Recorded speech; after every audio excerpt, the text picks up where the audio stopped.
The day Caleb Hartman rode into Boone's trading post to buy a horse, he found something far more valuable chained beneath a cottonwood tree, a woman's life hanging by a thread, and a choice that would define his soul. What happened next wasn't just about money or morality. It was about whether one man could stand against a system built on cruelty and walk away with his conscience intact. This is the story of the purchase that changed everything. If you're watching from anywhere in the world, drop your city in the comments below. I want to see how far Elena's story travels. Now, let's begin. The Wyoming Territory stretched endless and unforgiving beneath a sky so wide it made men feel small. Dust rose in lazy spirals from the hooves of Caleb Hartman's roan mare as he approached the weathered sign that read Boone's Trading Post and Livestock Exchange. The August heat pressed down like a hand on his shoulders, and sweat traced a slow path down his spine beneath his cotton shirt. Caleb wasn't a man given to unnecessary travel. His ranch, the Double H, sat 3 days' hard ride to the north, and he'd left his foreman, Dutch, in charge of preparing for the autumn cattle drive. But when his best cutting horse went lame 2 weeks before the most important drive of the season, necessity had driven him south to the only trader within 100 miles, rumored to have quality stock. He'd heard of Silas Boone. Everyone had. The man ran his post like a kingdom at the edge of civilization, where the law was thin as morning mist, and a man's word meant only as much as the gun on his hip. Boone dealt in horses, cattle, furs, whiskey, and, if the rumors were true, anything else that could turn a profit. The post itself looked like something assembled from the bones of failed dreams. A main building of rough-hewn logs slouched beside a series of corrals and lean-tos. A hand-painted sign advertised fair prices and honest dealing, words that rang hollow the moment Caleb laid eyes on the place. 3 men sat on the porch, passing a bottle between them, their eyes tracking him with the lazy interest of predators sizing up prey. Caleb dismounted, tying his mare to the hitching rail with practiced efficiency. His boots hit the ground with a solid thud, and he adjusted his hat against the glare. He was a tall man, lean and weathered from years of hard work, with hands that bore the calluses of someone who'd built everything he owned from dirt and determination. His eyes, the color of creek water in shadow, missed very little. "Help you?" One of the men on the porch spoke around a wad of tobacco, not bothering to stand. "Looking to speak with Boone about a horse." The man jerked his chin toward the main building. "Inside, mind you don't track mud." Caleb glanced down at his boots, caked with trail dust but hardly muddy, and decided the comment wasn't worth addressing. He stepped past the men and through the door into the dim interior of the trading post. The smell hit him first: leather, tobacco, whiskey, and something else. Something sour and wrong that made his jaw tighten. The room was cluttered with merchandise: saddles, bridles, traps, bolts of cloth, sacks of grain, and bottles of liquor-lined shelves that looked ready to collapse under their own weight. Behind a scarred wooden counter stood a man who could only be Silas Boone. He was shorter than Caleb expected, with a barrel chest and arms thick as fence posts. His beard grew wild and unkempt, streaked with gray, and his eyes held a shrewd calculation that reminded Caleb of a carrion bird weighing whether something was dead enough to eat. "Caleb Hartman," Boone said, his voice rough as gravel. "Heard you might be coming through. Word travels, even out here." "Didn't realize my business was common knowledge."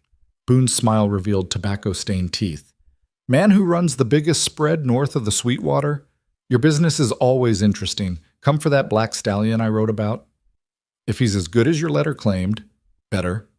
Boone came around the counter, moving with surprising grace for a man his size. "Come on, I'll show you." They walked out the back of the building toward a series of corrals. The sun hit Caleb's eyes like a fist, and he squinted against the glare. The corrals were better maintained than the post itself: solid fencing, clean water troughs, good grass. Whatever else Boone might be, he understood the value of quality livestock. In the far corral stood the stallion. Even from a distance, Caleb could see the animal was exceptional. 16 hands of pure black muscle, with a chest like a barrel and legs that spoke of both speed and endurance. The horse moved with an arrogance that suggested he knew exactly exactly how magnificent he was. 4 years old, Boone said. Broke to saddle, but still got spirit. Sire was out of Kentucky, dam was Mustang. Best of both worlds, breeding and wild heart. Caleb approached the fence slowly, letting the stallion take his measure. The horse's ears flicked forward, dark eyes, intelligent and wary. This was an animal that would demand respect, not blind obedience. Exactly what Caleb needed for the grueling work ahead. Price? $300. It was high, but not unreasonable for an animal of this quality. Caleb was about to nod when something caught his eye beyond the corrals. A flash of color that didn't belong in the browns and grays of the frontier landscape. He turned his head slightly, trying to place what he was seeing. Something else interest you? Boone's voice held a note of caution. What's that under the cottonwood? Silence stretched between them, thick and dangerous. Then Boone sighed as if Caleb had committed some minor social transgression. That's just some merchandise I'm moving through, nothing that concerns horse trading. But Caleb was already walking toward the tree, his boots crunching on the hard-packed earth. Boone called after him, irritation sharpening his words, but Caleb didn't stop. Couldn't stop. Because what he'd seen wasn't merchandise at all. It was a woman. She sat beneath the cottonwood's sparse shade, her back against the trunk, her wrists bound to stakes driven deep into the ground on either side. Her dress had once been blue, but sun and dirt had faded it to something closer to ash. Dark hair hung in tangled waves around a face marked by exhaustion and something far worse, resignation. When she looked up at him, Caleb felt something crack in his chest. Her eyes were brown, deep as turned earth, and they held such a mixture of fear and desperate hope that he had to force himself to breathe. Christ, he whispered. She's fine, Boone said from behind him, closer than Caleb expected. Gets water twice a day, shade from the worst heat. She's just waiting for her buyer to collect her. Her buyer? Caleb's voice came out flat, dangerous. You're selling her. Contract labor, Boone corrected, pulling a folded paper from his vest pocket. All legal and proper.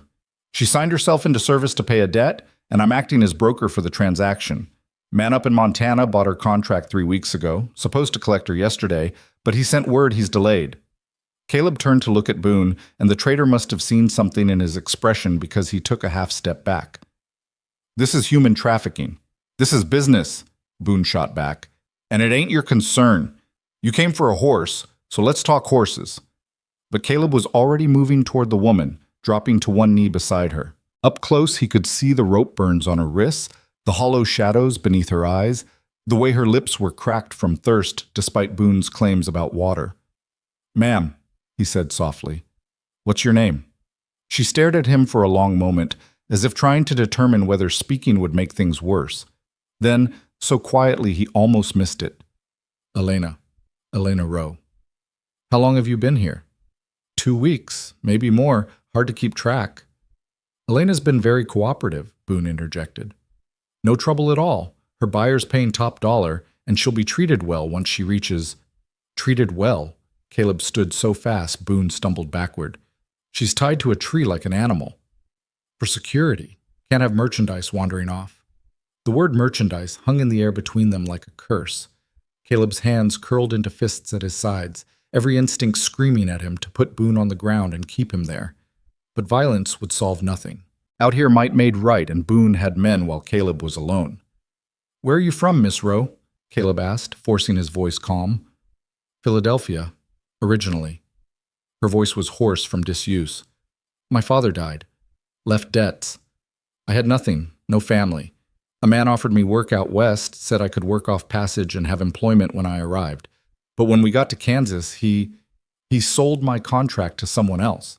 And they sold it again and again, until I ended up here. It was a story Caleb had heard whispered in saloons and around campfires. Young women lured west with promises of honest work, only to find themselves trapped in a nightmare of debt and exploitation. The law did nothing because men like Boone knew how to make their cruelty look legal on paper. The contract's binding, Boone said, sensing Caleb's thoughts. She signed it willingly in front of witnesses. Everything's legitimate. Legitimate, Caleb repeated, tasting ashes. You keep using that word like it means something. Means I can have you arrested for interfering with a legal transaction if you push this. By who? Nearest lawman is 6 days' ride from here, and you know it. Boone's hand drifted toward his belt, where a pistol hung in a worn holster. Don't need law to handle thieves and troublemakers. The threat hung between them, naked and clear. Caleb measured the distance between them, calculated odds he didn't like. 3 men on the porch, Boone here, possibly others inside. He was a decent shot, and better with his fists, but this wasn't a fight he could win through force. What's the contract worth? He asked. Boone blinked, surprised. What? The buyer in Montana. What's he paying? Understanding dawned in Boone's eyes, followed by a greed so pure it was almost beautiful in its ugliness. $400, non-negotiable. It was a staggering sum, more than most men earned in 2 years of hard labor. Enough to buy a good herd, stock a ranch, start a life. Caleb thought of his own accounts, carefully saved over a decade of brutal work. Thought of the cattle drive ahead, the expenses that would mount, the thin margin between success and ruin. Then he looked down at Elena Rowe, still bound to the earth, still waiting to see if her life would get worse or if some small miracle might intervene. I'll give you $500, Caleb said, but not for the contract. To end it. Boone's eyebrows climbed toward his hairline. End it? Void it. Burn it. Whatever you want to call it. I'm buying her freedom, not her service. That's not how contracts work, friend. You buy it, you own it. What you do with it after is your business, but the paper's the paper. Caleb's jaw worked. He hated every word coming out of his mouth, hated the system that made this conversation possible, hated that money could be exchanged for a human life like it was no different than buying cattle. But hating it wouldn't change it, and walking away would leave Elena Rowe to whatever fate awaited her in Montana. $600, Caleb said. Final offer. You give me the contract, I give you the money, and we never speak of this again. Silence. Boone's fingers drummed against his thigh, calculating. $600 was enough to erase any loyalty to the distant buyer, enough to make the trouble of explaining the situation worthwhile. Let me see your money. Caleb reached into his saddlebag, pulling out the leather wallet where he kept his notes and coin. He'd brought $800 for the horse and supplies, planning to negotiate hard and come home with savings. Now he counted out $600 in banknotes and gold, laying them on a flat stone near the corral fence. Boone picked up the money, examining each note, biting each coin. Finally, he nodded. Wait here. He disappeared into the trading post, returning minutes later with the contract and a pen. He spread the paper on the fence post, scratched out the buyer's name, and wrote Caleb's in its place. Then he signed the transfer and dated it. Congratulations, Boone said, handing Caleb the paper. She's all yours. The words made Caleb's stomach turn, but he took the contract, folding it carefully. Then he walked to Elena, pulling his knife from his belt. She flinched when she saw the blade, and he paused. I'm just cutting the ropes, ma'am. Nothing more. He saw the moment she understood, the way her eyes widened and filled with tears she was too proud or too exhausted to shed. The ropes fell away under his knife, and she brought her hands forward slowly, wincing as blood flowed back into cramped limbs. Can you stand? She tried and nearly collapsed. Caleb caught her, feeling how thin she was beneath the ruined dress, how her body shook with weakness and shock. Without asking, he lifted her into his arms. She weighed almost nothing, and carried her toward his horse. You buying that stallion or not? Boone called after him. No, Caleb said without turning around. Spent my horse money on something more important. He heard Boone laugh, a sound like rocks grinding together. You're a fool, Hartman. That contract don't make you a saint, just makes you an owner instead of me. Caleb didn't respond. He settled Elena onto his mare, then swung up behind her. She sat stiff and uncertain in front of him, and he could feel her trembling. It's all right, he said quietly. You're safe now. Safe, she repeated, and the word sounded foreign in her mouth, like she'd forgotten what it meant. They rode north, leaving Boone's trading post behind. Caleb didn't look back. The sun was past its peak, angling toward evening, and he needed to make distance before dark. Behind him, he could still hear Boone counting his money, and the sound followed them like a curse. Elena didn't speak for the first hour. She sat rigid in the saddle, her body not quite trusting that this was real, that she wasn't about to wake up still tied beneath the cottonwood. Caleb didn't push conversation. He kept the mare to a steady walk, navigating by landmarks he knew by heart. When they finally stopped to water the horse at a creek, Elena slid down without help, her legs buckling slightly before she caught herself. She knelt by the water, cupping her hands and drinking in long, desperate gulps. "Slow," Caleb warned. "You'll make yourself sick."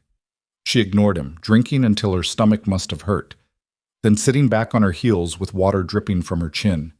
When she finally looked at him, her eyes were clearer, more present. "Why?" she asked. "Why what? Why did you do that? You don't know me. Don't owe me anything. $600. She shook her head. "That's a fortune." Caleb crouched beside the creek, refilling his canteen. "Would you have done differently if you'd seen someone in your situation?" "I don't have $600. "That's not what I asked." She was quiet for a long moment, staring at the water. "No," she finally said. "I wouldn't have walked away either, but that doesn't explain why you didn't." "Don't need to explain it, just needed to do it." "So what happens now?" Her voice carried an edge of fear. "You bought the contract. Boone said that makes you the owner. What are you going to do with me?"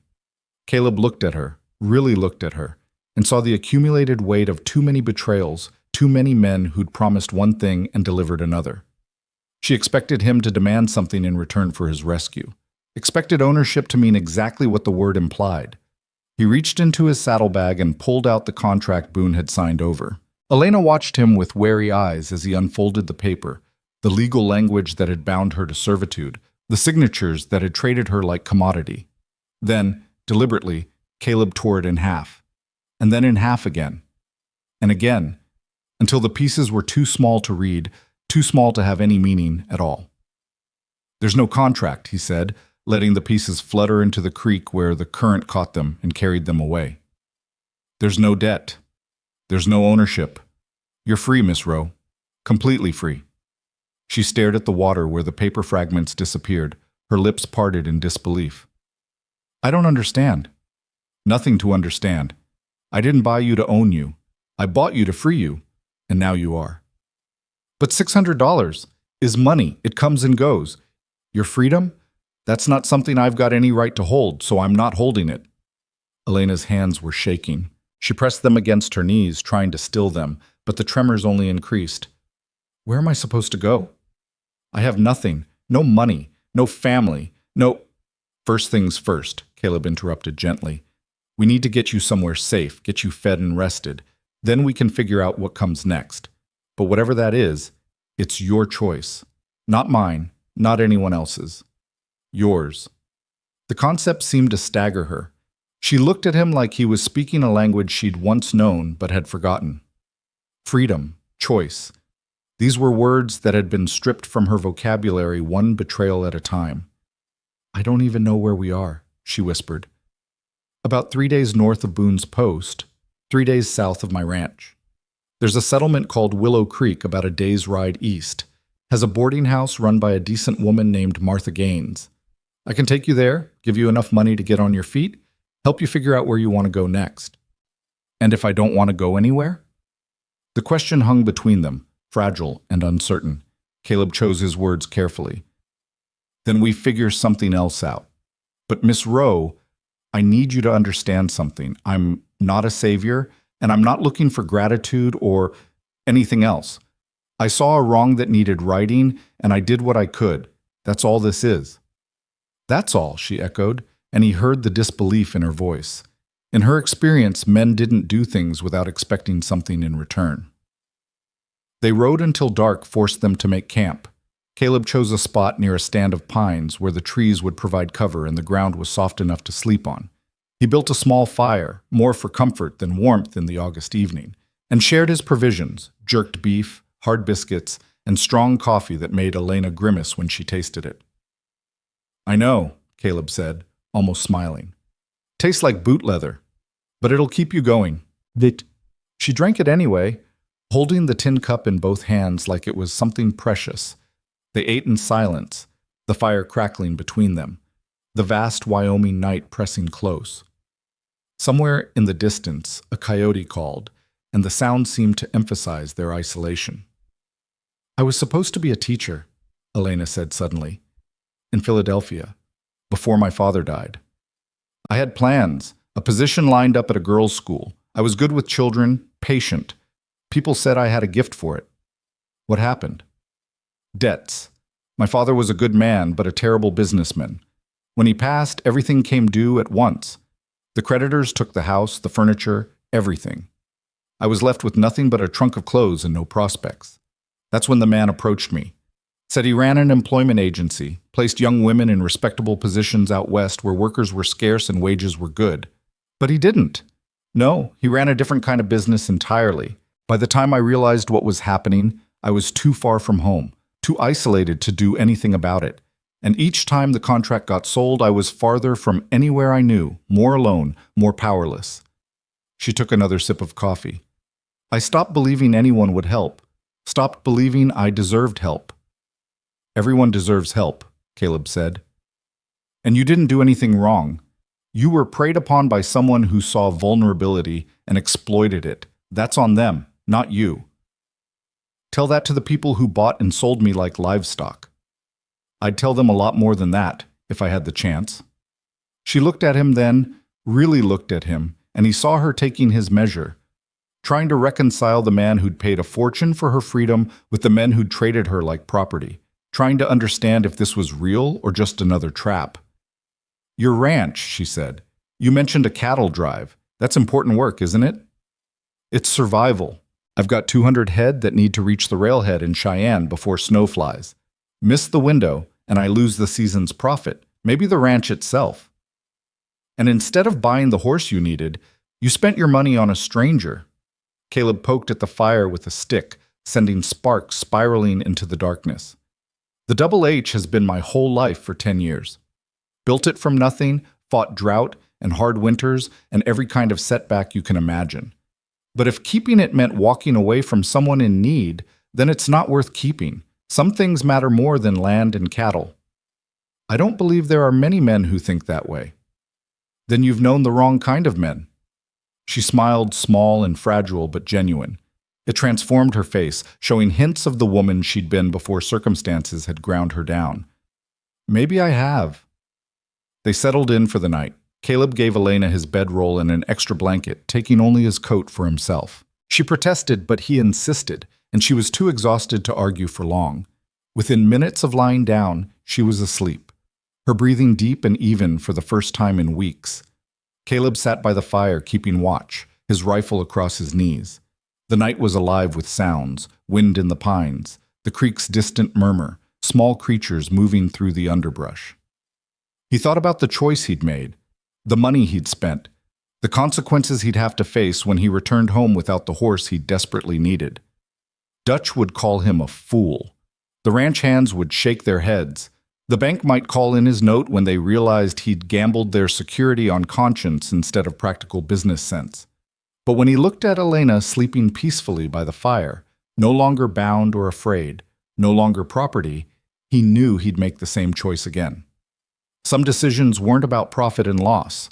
They were about being able to look at yourself in the mirror and not hate what you saw. The moon rose, full and bright, painting the landscape in silver and shadow. Tomorrow they'd continue north.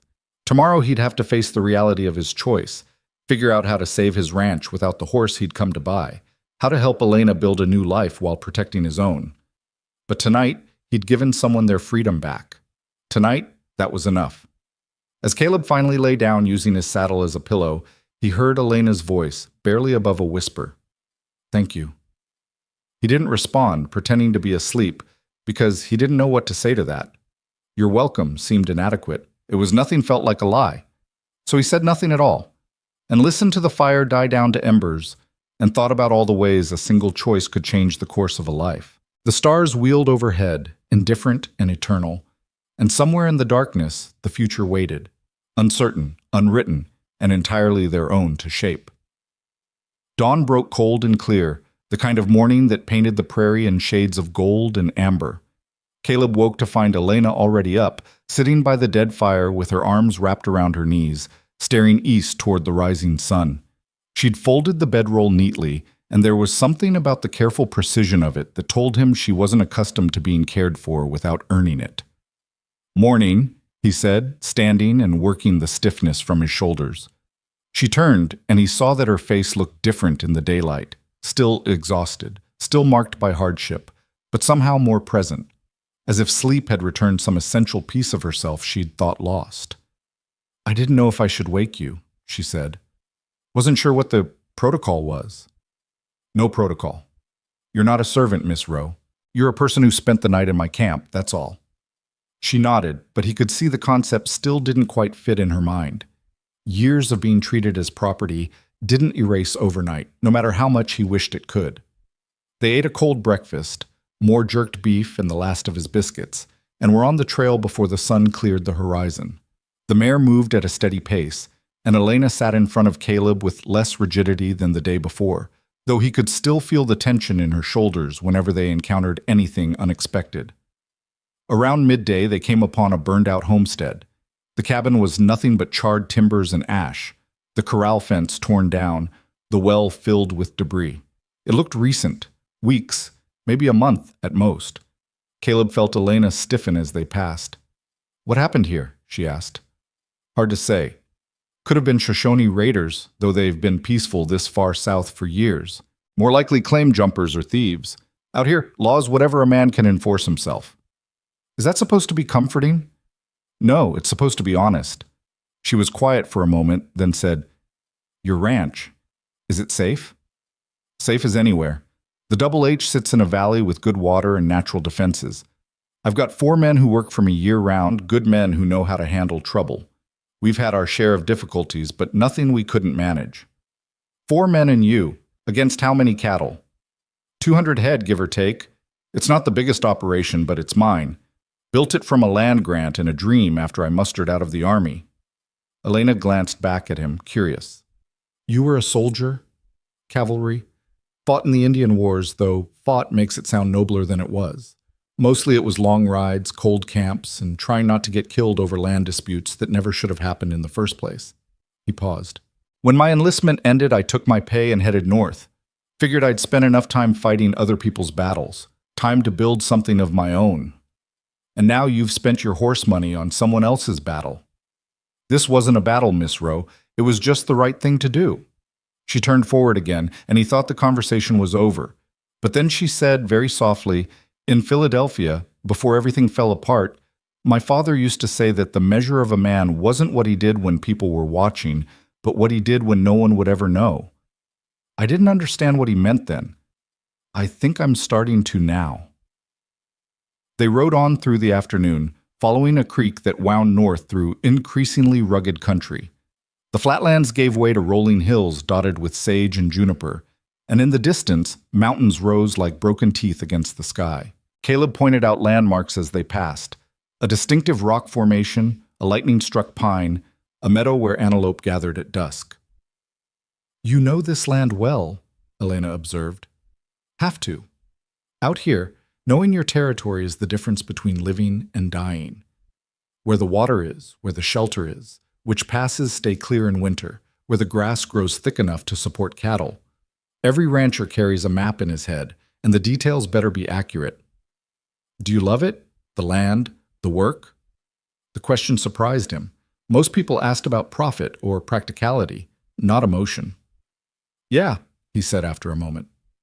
"I do. It's hard, and it's unforgiving, and some mornings I wake up wondering why I didn't take an easier path. But then the sun comes up over the valley, and I see the cattle grazing, and I think about how every fence post and every building represents something I built with my own hands.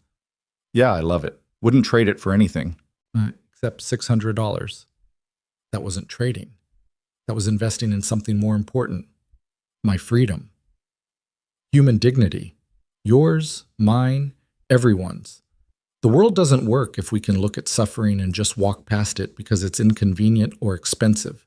The land will still be there tomorrow. But that moment back at Boone's, that was a moment I'd never get back. And I couldn't live with making the wrong choice. Elena was quiet for so long he thought she might not respond. When she finally spoke, her voice was thick with emotion she was trying hard to control. "I stopped believing people like you existed. Started thinking maybe they never had. that the stories about kindness and honor were just fairy tales we tell ourselves to make the world seem less cruel than it is. People like me are everywhere, Miss Rowe. We just don't make as much noise as the other kind. Good people doing decent things doesn't make for exciting stories, so you don't hear about it. But we're out here. A lot of us. I hope you're right. I am. You'll see. By late afternoon, they came within sight of Willow Creek. It was less a town than a collection of buildings that had accumulated where two trails crossed: a general store, a blacksmith, a saloon, a boarding house, and a handful of other structures that served the scattered ranches and homesteads in the area. Smoke rose from several chimneys, and Caleb could see people moving between buildings, going about the ordinary business of living. "This is where you're taking me?" Elena asked. "If you want." Like I said, Martha Gaines runs a decent boarding house. She's fair, doesn't ask too many questions, and she's helped other women in difficult situations before. You'd be safe there while you figure out what comes next. And if I don't know what comes next? Caleb reined the mare to a stop at the edge of town. He'd been thinking about this all day, weighing options, considering consequences. What he was about to offer went against every practical instinct he possessed, but walking away felt worse. "Then I have a proposition for you," he said. "Not charity and not obligation, just an offer you're free to refuse." Elena turned to look at him, wary but listening. "The Double H needs workers. I'm short-handed going into the busiest season, and with the cattle drive coming up, I need all the help I can get. You said you were supposed to be a teacher. That means you can read, write, do figures?" "Yes, but I need someone who can manage the household accounts, handle correspondence, keep track of supplies and inventory. My foreman Dutch is good with cattle, but terrible with paperwork, and I've been doing it myself between everything else. It's honest work, and I'd pay you the same wage I pay my ranch hands, $30 a month plus room and board." Elena stared at him. "You're offering me a job." "I'm offering you an option. You can stay here in Willow Creek, find your own path, and I'll give you enough money to get started. Or you can come work for me, earn your own way, save up while you figure out where you want to go or what you want to do. Either choice is fine, but I wanted you to know the door's open if you want it." "Why would you do that? You've already done so much." "Because you deserve a chance to rebuild on your own terms. And because, honestly, I could use the help. But Miss Rowe, if you come to the Double H, it's as an employee, not as anything else. You'd have your own quarters, your own space, and your work would be yours to do as you see fit within reason.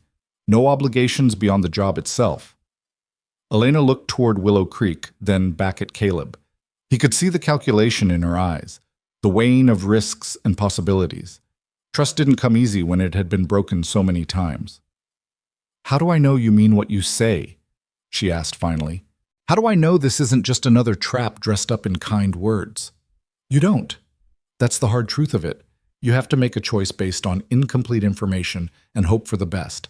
But I'll tell you this, if you choose to come to the ranch and you change your mind at any point, for any reason, I'll bring you back here myself and help you get settled however you want. No questions, no recriminations. You're never trapped. Not anymore." She bit her lip, and he could see the fear warring with hope, the deep scars of betrayal fighting against the desperate need to believe in something good. "Can I think about it?" she asked. "Of course. Let's get you settled at Martha's, get you a proper meal and a real bed, and you can take all the time you need to decide." They rode into Willow Creek as the sun began its descent toward the western horizon. A few people stopped to watch them pass. A well-dressed man on a good horse with a bedraggled woman riding in front of him would naturally attract attention, but Caleb kept his eyes forward and his expression neutral. Small towns thrived on gossip, and he had no intention of feeding the rumor mill. Martha Gaines' boarding house sat at the north end of the main street, a two-story frame building painted white with green shutters. A vegetable garden grew along one side, neatly tended, and curtains fluttered in the windows. The place had an air of respectability and care that immediately set it apart from the rougher establishments nearby. Caleb dismounted and helped Elena down, then tied his mare to the hitching post. Before they could reach the door, it opened and Martha herself emerged.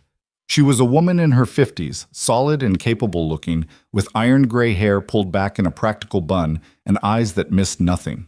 When she saw Elena's condition, the ruined dress, the rope burns still visible on her wrists, the haunted look that hadn't quite left her face. Her expression hardened. "Caleb Hartman," she said, her voice carefully neutral. "This is unexpected." "Martha, I need to talk to you, privately." She glanced at Elena, then stepped aside. "Come in, both of you. Supper won't be ready for an hour, but I can offer coffee and decent conversation." The interior of the boarding house was as well maintained as the exterior. Clean floors, sturdy furniture, the smell of fresh bread and lavender. Martha led them to a small sitting room and gestured for them to sit, then disappeared into the kitchen, returning moments later with a pot of coffee and 3 cups.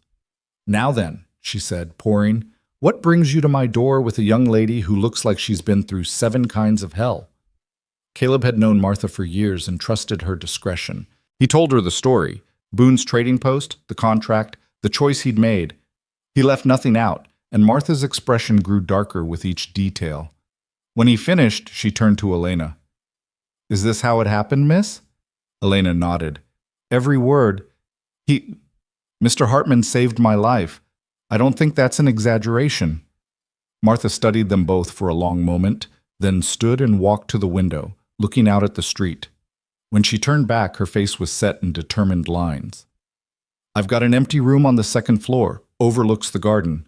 It's yours for as long as you need it, Miss Rowe, and I won't hear a word about payment until you're back on your feet properly." "Martha, I can pay," Caleb began, but she cut him off with a sharp gesture. "I'm not taking money for this. What happened to this girl is an abomination, and if there's one small thing I can do to help make it right, I will. She stays here, she eats at my table, and she takes whatever time she needs to heal. After that, we'll talk about arrangements." Elena's eyes filled with tears. "I don't know how to thank you." "Thank me by surviving, thriving, and proving that the bastards who did this to you didn't break you. That'll be payment enough." Martha's expression softened slightly. "Now, let's get you upstairs, get you into a proper bath, and find you some decent clothes. I've got things that'll fit well enough for now." Elena stood, then hesitated, looking at Caleb. "What about—" "I offered her a position at the Double H," Caleb told Martha. "Household accounts and inventory management. 30 a month plus room and board. She's thinking it over." Martha's eyebrows rose. "That's generous. It's fair, and I need the help."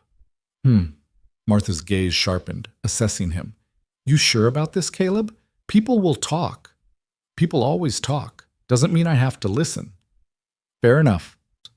She turned to Elena. "Come on, dear. Let's get you cleaned up. Mr. Hartman can wait down here while we take care of business." Elena followed Martha upstairs, casting one last glance at Caleb before disappearing from view.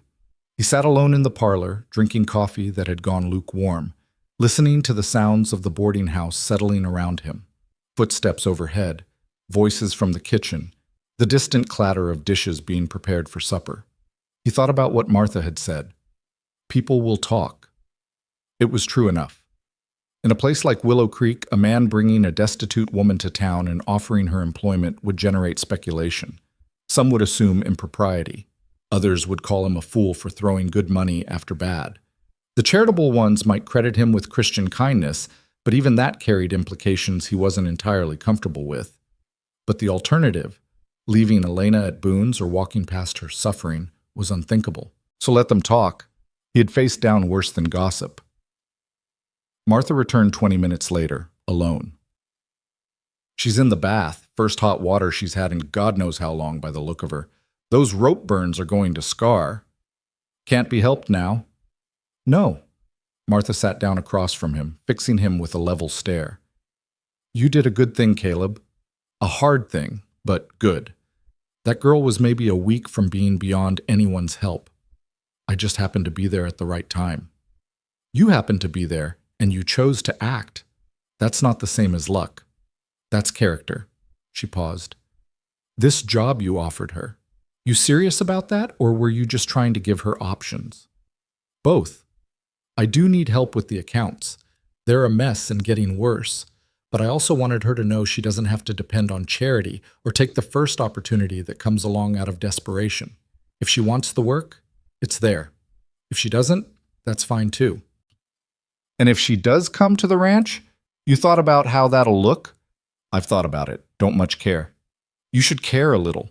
Not for your sake, but for hers. Woman with her history shows up working at a bachelor's ranch. People will make assumptions. Might make it harder for her to build a respectable life later. Caleb frowned. He hadn't considered that angle. Hadn't thought about how his offer might create new problems, even as it solved old ones. What would you suggest? If she takes the job, I want her to keep a room here too. She can work at the ranch during the day, but she stays here at night. That way she's got independence, respectability, and distance. Plus, she'll have me and the other boarders around if she needs support or just company. That'll mean a lot of riding back and forth. You've got horses, and the Double H is only an hour from here if you push it. Small price to pay for protecting the girl's reputation. He thought about it, running through logistics. It would work, barely, but it would add complication to an already complicated situation. Still, Martha had a point. Elena deserved every advantage he could give her, including the social protection that came with keeping her living situation separate from her work. All right, he agreed. If she takes the job, we'll do it your way. I'll ride in to collect her mornings and bring her back evenings. You have my word. Martha nodded, satisfied. Good. Now, about payment for the room. I'm paying for it, and I don't want to hear arguments. If Elena wants to take over the expense once she's earning wages, that's between you and her. But until then, it's on me. Stubborn man. Practical man. You're doing me a favor by providing a safe place for her to stay. Least I can do is cover the cost. They negotiated a fair rate, and Caleb counted out a month's payment in advance. Martha took it reluctantly, clearly uncomfortable accepting money for what she considered basic human decency. But she was also a businesswoman who understood that pride didn't pay bills. Elena came down an hour later, transformed. She wore a simple brown dress that Martha had provided. Her hair was clean and braided, and though she still looked thin and tired, there was color in her cheeks and a steadiness in her bearing that hadn't been there before. The hot bath and clean clothes had given her back something essential, a sense of herself as a person rather than property. Better? Martha asked. So much better, I can't begin to thank you. No need. You're welcome here for as long as you want to stay. Martha glanced at Caleb. I've told Miss Rowe about the arrangement we discussed. If she decides to take the position at your ranch, she'll work during the day but stay here at night. Protects everyone's interests. Elena looked between them. You've both done so much already. I don't want to be a burden. You're not, Caleb said. And this arrangement makes sense for everyone. You get independence and safety, I get help with work that desperately needs doing, and Martha gets a paying boarder. Everybody benefits. I haven't decided yet, Elena said quietly. About the job, I mean. It's a generous offer, but I need to think about whether I'm ready for any of it. Take all the time you need, Caleb assured her. I'm heading back to the ranch tomorrow morning. If you want to come, be ready at first light, and I'll collect you. If not, that's fine too. The offer stands either way. He saw relief in her eyes. Relief that he wasn't pushing, wasn't demanding an answer, wasn't making her feel like she owed him anything beyond consideration. That small freedom, the ability to choose without pressure, seemed to mean as much as anything else he'd offered. They had supper together in Martha's dining room, joined by the boarding house's other residents, a schoolteacher named Miss Pemberton, a retired surveyor called Mr. Jacobs, and a young couple who were saving to homestead. The conversation was light and ordinary, touching on weather and crops and the latest news from back east, and Caleb watched Elena gradually relax into the simple pleasure of sitting at a table with decent food and civilized company. When the meal ended, he excused himself. I need to tend to my horse and find a place to sleep tonight. Martha, thank you for everything. Miss Rowe, whatever you decide, I wish you well. Elena stood quickly. Mr. Hartman, can I speak with you just for a moment? They stepped out onto the porch, into the cool evening air. The street was quiet, most people already home for the night, and the sky was deepening to purple overhead. Elena wrapped her arms around herself, not quite meeting his eyes. I wanted to say, I know I keep thanking you, and I know you don't want gratitude, but I need you to understand something. What you did wasn't just about money or contracts or even freedom. You gave me back my dignity. You treated me like I mattered, like my life had value, when I'd stopped believing either of those things was true. I don't know how to repay that. You don't repay it, Caleb said gently. You live it. You take the second chance you've been given and you build something good with it. That's all the payment I need or want. The job offer. Is it real? Or were you just trying to make me feel less helpless? It's real. I wouldn't have offered if it wasn't. She nodded slowly, still processing. I'm afraid, she admitted. Afraid that if I say yes, it'll turn into something else. That the terms will change. That I'll end up back where I was, or worse. I understand that fear. After what you've been through, I'd be worried if you weren't cautious. But I give you my word. The job is exactly what I described. Nothing more and nothing less. If you take it and decide it's not working for any reason, you're free to leave. No consequences, no complications. Just an employment arrangement that either party can end. Your word, Elena repeated. How do I know that means anything? Because I've got nothing else to offer you. Out here, a man's word is all he has. It's the only currency that really matters. I'm not asking you to trust blindly. I'm asking you to give me a chance to prove that my word is good. Come work for a week, a month, however long you need to be sure. If I'm lying, you'll know, and you can walk away. But I'm not lying, Miss Rowe. I'm just a rancher who needs help and a woman who needs opportunity. It's a fair exchange, nothing sinister about it. She studied his face in the gathering darkness, searching for something she could believe in. Whatever she found must have been enough, because she finally nodded. I'll come, she said. Tomorrow morning. I'll give it a try.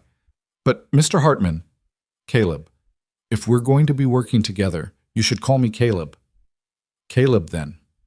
I need you to understand that if this goes wrong, if you break your word, I won't survive it. I don't have another betrayal left in me. The rawness of that admission hit him like a fist to the chest. She wasn't being dramatic. She was stating a simple, terrible fact.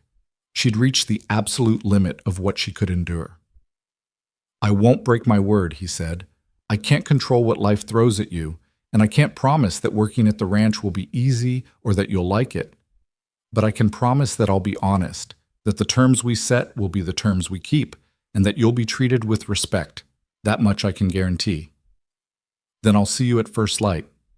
She went back inside, and Caleb stood on the porch for a long moment, looking up at the stars beginning to appear overhead. He'd come south to buy a horse and ended up taking responsibility for another human life. The practical part of his mind whispered that he was a fool, that he'd made his problems worse instead of better, that he should have stayed focused on his own survival instead of getting entangled in someone else's tragedy. But the rest of him, the part that still believed in something beyond profit and survival, knew he'd done the only thing he could live with. And tomorrow, he'd start the work of proving to Elena Rowe that decent men still existed in this hard country, that trust could be rebuilt, and that sometimes the most unexpected partnerships turned out to be the ones that mattered most. He collected his mare from the hitching post and walked her to the livery stable, where he paid for a stall and feed. Then he headed to the saloon, not for whiskey, but for information. He needed to send word to Dutch that he was coming back without the stallion, and he needed to start thinking about solutions to the problems that decision had created. The work of rebuilding both the ranch and a shattered life would start at dawn. And for the first time since leaving Boone's trading post, Caleb allowed himself to hope that maybe, just maybe, both efforts would succeed. Dawn came quick and cold, frost glittering on the grass outside Martha's boarding house. Caleb arrived just as the sun broke the horizon, his breath misting in the morning air. He'd slept poorly at the saloon, his mind churning through calculations and contingencies, but he'd made peace with his choices. The money was spent, the course was set, and now came the hard work of making it all mean something. Elena was waiting on the porch, dressed in the same brown dress from the night before with a wool shawl wrapped around her shoulders. She held a small bundle that looked like it contained her few possessions, and her face carried the determined expression of someone who'd made a decision and was committed to seeing it through despite her fears. "Morning," Caleb said, dismounting. "You ready?" "As I'll ever be." He helped her onto the mare, then swung up behind her. The familiarity of the position felt different this morning. Yesterday she'd been a rescued stranger, but today she was something else. An employee. A responsibility. Someone whose future was now tangled with his own in ways neither of them could fully predict. They rode north through country that grew progressively more beautiful as the sun climbed higher. Rolling grassland gave way to pine-covered hills, and in the distance the mountains rose sharp and white-capped against the blue sky. Caleb pointed out landmarks as they traveled, partly to fill the silence, and partly because he wanted her to know the territory. "That ridge to the west marks the boundary of Double H land," he said. "Everything from there to the creek we'll cross in about 20 minutes belongs to the ranch. It's not the biggest spread, but it's good land. Water year-round, grass that stays green longer than most places, natural shelter from the worst storms." "How long have you owned it?" 10 years come November. Bought the original 160 acres with my Army discharge pay and a loan I'm still paying off. Added another quarter section 3 years ago when the bank would extend my credit. If this cattle drive goes well, I might be able to pay down enough to feel like I actually own it instead of just making payments. Elena was quiet for a moment. "And if it doesn't go well?" "Then I lose everything and start over somewhere else. That's ranching. You're always one disaster away from ruin. Drought, disease, market collapse, bad luck. But you keep working because the alternative is giving up, and I'm not built for that." "Neither am I," she said softly. "Not anymore." The Double H ranch house came into view around mid-morning, nestled in a valley where a creek ran clear and cold over smooth stones. The main house was log construction, solid and practical, with a stone chimney and a covered porch. Behind it stood a barn, a bunkhouse, several outbuildings, and the corrals where cattle milled and horses grazed. Smoke rose from the bunkhouse chimney, and Caleb could see movement near the barn, his men going about the morning chores. As they rode into the yard, a man emerged from the barn. He was tall and weathered, somewhere in his 50s, with a gray beard and the bow-legged walk of someone who'd spent most of his life on horseback. His eyes were sharp and assessing as they took in Caleb and Elena. "Dutch," Caleb called out. "Need to talk to you." The older man walked over, his gaze moving from Caleb to Elena and back again. "Boss, wasn't expecting you back so soon, and I was expecting a horse, not a—" He caught himself, reconsidering his words. "Not a companion." Caleb dismounted and helped Elena down. "Dutch Morrison, this is Elena Rowe. She's going to be handling the household accounts and inventory management. Miss Rowe, Dutch is my foreman. He runs the day-to-day operations and keeps this place from falling apart when I'm too stubborn to listen to good advice." Dutch touched his hat brim in a gesture of respect, but his expression remained cautious. "Ma'am, household accounts, you said? That's new." "Can we talk inside?" Caleb asked. "All of us. Miss Rowe should hear this too." They walked to the main house, and Caleb led them into what served as both his office and sitting room. It was sparse but comfortable. A desk buried under papers, a few chairs, shelves lined with ranch records and account books, a fireplace that provided heat in winter. Elena's eyes went immediately to the chaos of paperwork, and he saw her expression shift from nervousness to something closer to professional assessment. Dutch settled into a chair with the ease of long familiarity. "So, no horse. That's going to make the cattle drive interesting." "I'm aware. That's what we need to discuss." Caleb took a breath, then laid out the entire story. Boone's trading post, the contract, the choice he'd made. He left nothing out, watching Dutch's face carefully as the tale unfolded. When he finished, Dutch was quiet for a long time. Finally, the older man shook his head. $600. That was our cushion, boss. Our margin for error. I know. Without that stallion, we're short a good cutting horse for the drive. And without the cash reserve, if anything goes wrong, I know, Caleb repeated. But it's done. Now we work with what we have and figure out solutions. Dutch looked at Elena, and his expression softened slightly. No offense intended, ma'am, but that's a hell of a price for doing the right thing. None taken, Elena said quietly. And for what it's worth, if I could give the money back, I would. But I can't. All I can do is try to earn my place here and maybe help keep this ranch from failing because of me. The ranch isn't failing because of you, Caleb said firmly. It's facing challenges, same as always. We'll get through them, same as always. Dutch scratched his beard thoughtfully. These accounts you mentioned, how bad are they? Bad enough that I've been putting off dealing with them for 6 months. The books are a disaster. I'm behind on 3 different invoices, And I honestly don't know if we're operating at a profit or loss right now because I haven't had time to calculate it properly. That bad, huh? Dutch turned to Elena. You any good with figures, Miss Rowe? I was training to be a teacher. Mathematics was one of my subjects.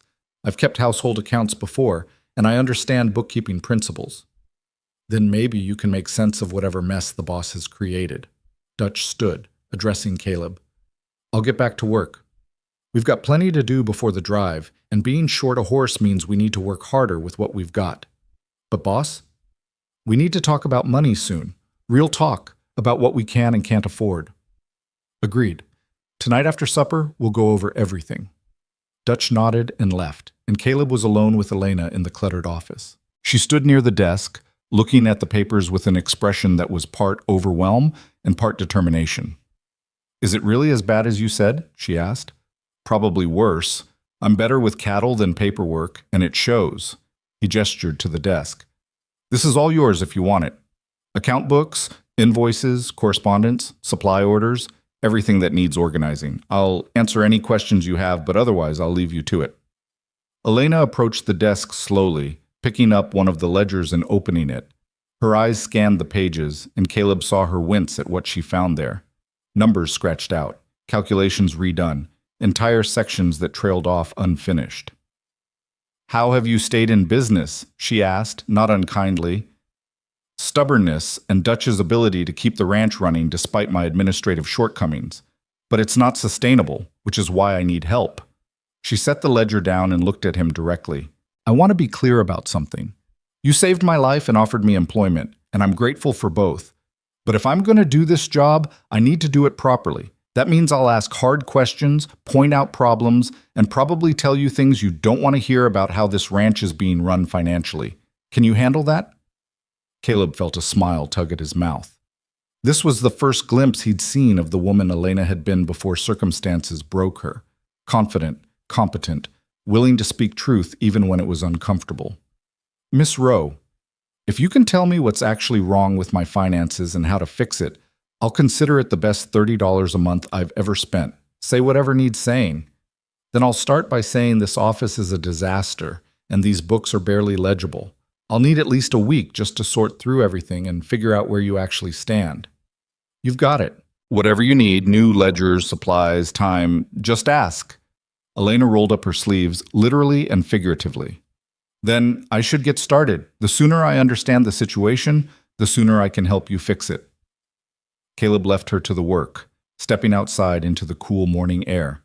The ranch yard was alive with activity, ranch hands moving cattle between pastures, someone repairing fence in the distance, the ring of hammer on anvil from the smithy. This was the world he understood, the physical labor of keeping a ranch alive. The paperwork and accounting he'd gladly surrender to someone who could make sense of it.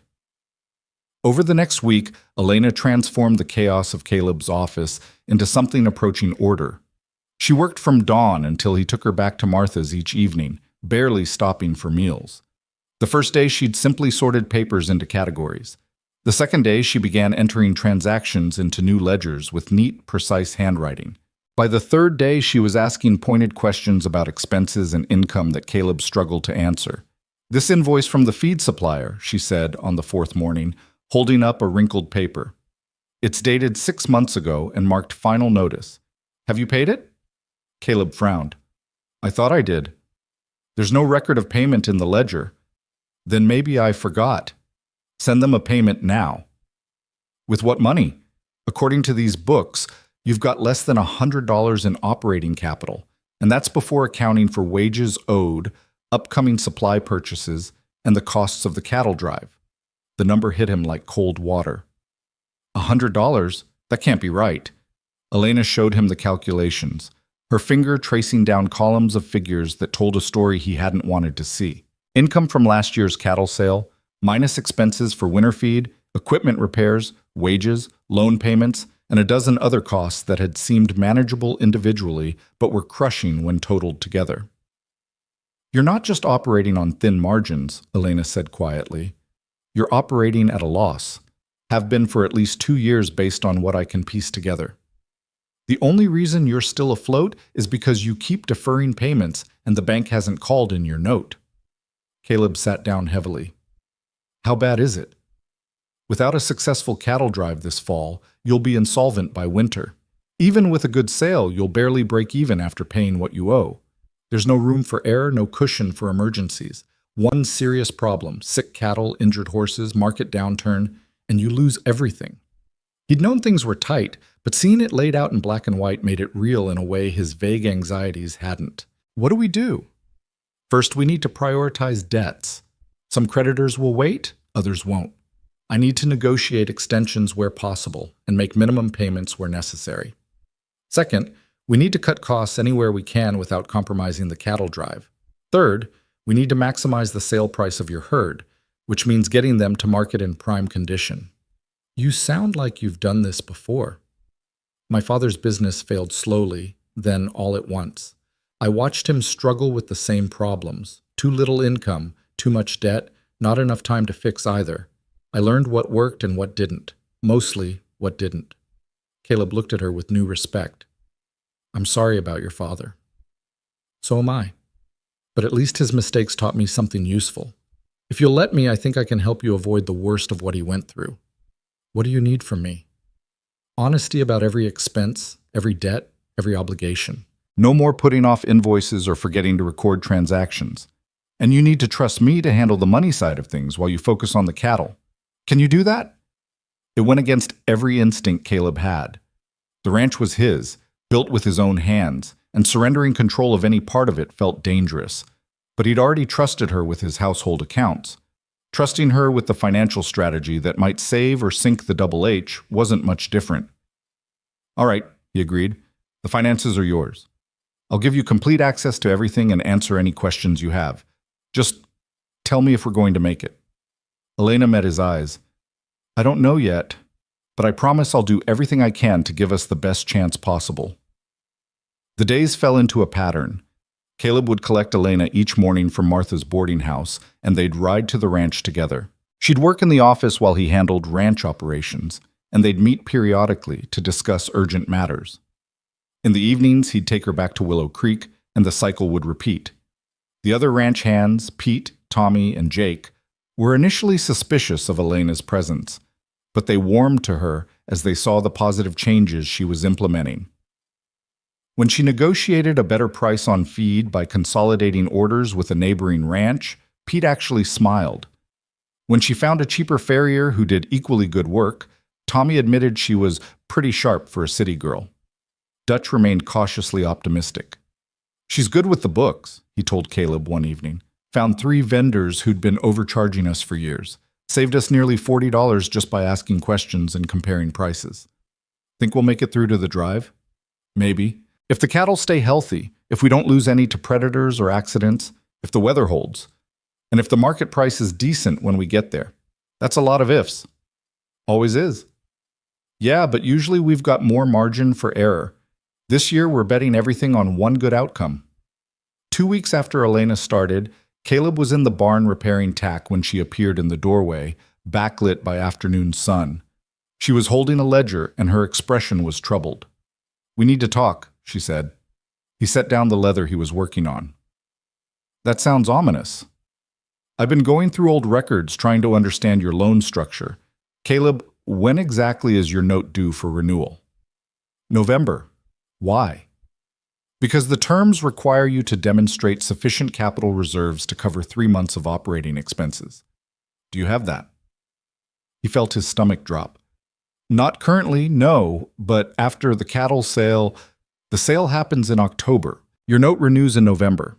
If the drive is delayed for any reason, or if the sale doesn't generate enough profit, you'll default on the renewal terms. The bank's always been flexible before. That was before. I talked to Mr. Carstairs at the bank yesterday when I was in town settling some invoices. He was very pleasant, very professional, and very clear that the bank is tightening its lending standards. They've had too many ranchers default in the last 2 years, and they're not extending the same courtesies they used to. Caleb leaned against the barn wall, feeling the weight of it all pressing down. So what you're saying is, we need this cattle drive to be perfect. Perfect timing, perfect execution, perfect sale price. Yes, and even then it might not be enough. Elena's voice was gentle but honest. I'm not trying to discourage you. I'm trying to make sure you understand exactly what we're facing so we can plan accordingly." "We?" She blinked. "What?" "You said we're facing, not you're facing." Color rose in her cheeks. "I meant, I'm employed here, so your problems are effectively my problems. That's all." But Caleb heard something else in her words, something that suggested Elena was becoming invested in the Double H's survival beyond just her wages. She cared about the outcome, about whether this ranch lived or died. And that caring made her even more valuable than her considerable skills with numbers. "Thank you," he said, "for all of it. The work, the honesty, the caring. It means more than I can properly express." "You gave me a second chance when no one else would," Elena said quietly. "The least I can do is help you keep the home you've built. You deserve that much." That evening, as they rode back to Willow Creek, Elena was unusually quiet. The sun was setting behind them, painting the sky in shades of orange and purple, and the temperature was dropping as it always did when night approached. Caleb could feel the tension in her shoulders where she sat in front of him. "Something on your mind?" he asked. "I've been thinking about the cattle drive, about the risks and what happens if something goes wrong. We'll handle whatever comes. Always do. But what if you can't? What if there's an accident, or the cattle stampede, or—" She stopped, struggling with something. "I've seen men lose everything. I've seen what it does to them. I don't want that to happen to you." The concern in her voice touched something deep in Caleb's chest. "Miss Rowe, Elena, if we're going to work together and possibly watch your ranch fail together, you should call me Elena." "Elena, then. And you should know something. I've been broke before. Lost everything once already, back before the war. It was hard, but I survived it and built something new. If the Double H fails, I'll be devastated. It'll hurt in ways I can't properly describe. But I'll survive that too, and I'll build again, somewhere else, somehow different. You make it sound simple. It's not simple, it's just necessary. The alternative is giving up, and that's not in my nature." He paused. "Same as you. You've lost everything, survived things that would have broken most people, and you're still here, still fighting. That's not weakness, Elena. That's strength beyond measure." She was quiet for a long moment. Then so softly he almost missed it, she said, "I'm afraid if I let myself care about this place, about these people, about this work, if I let it matter to me and then it all falls apart, I won't survive losing it. That's the risk of caring about anything. It gives life meaning, but it also makes loss hurt worse. But here's what I've learned. The hurt is worth it. The meaning, the connection, the purpose you find in caring about something bigger than yourself, that's what makes us human. That's what makes survival worthwhile." They reached Willow Creek as full dark settled over the land. Caleb helped Elena down from the mare, and she stood for a moment looking up at him. "I care," she said simply, "about the ranch, about whether we succeed. I didn't want to, didn't mean to, but I do. I know. I can see it in how you work, how you talk about our finances like they're a puzzle you're determined to solve. Is that all right? That I care? Elena, it's more than all right. It's exactly what I'd hoped for when I offered you this position. Someone who'd invest themselves in the work, who'd see the Double H as more than just employment. You've given me that, and it makes all the difference." She smiled, small but genuine. "Then I'll keep trying, keep fighting for this place like it's worth saving." "It is worth saving, and so are you." The words hung between them, weighted with meaning neither of them was quite ready to examine. Elena's smile faltered, replaced by something more complex, gratitude, fear, hope, and a fragile trust that was slowly beginning to take root despite everything she'd suffered. "Good night, Caleb," she said finally. "Good night, Elena." He watched her walk into the boarding house, saw Martha greet her at the door, then turned his mare toward the livery stable. The ride back to the ranch felt longer than usual, the darkness deeper, and his thoughts were complicated by the conversation they'd had. Elena was becoming more than an employee. She was becoming part of the ranch's story, woven into its survival in ways that went beyond bookkeeping and inventory management. And he was beginning to realize that saving the Double H wasn't just about keeping his land anymore. It was about proving to Elena that good things could last, that trust could be rewarded, that the world she'd been shown by cruel men wasn't the only world that existed. When he reached the ranch house, Dutch was waiting on the porch with 2 cups of coffee. The older man handed one to Caleb without comment, and they sat together in the darkness, looking out over land that might not be theirs much longer. "She's good for this place," Dutch said eventually.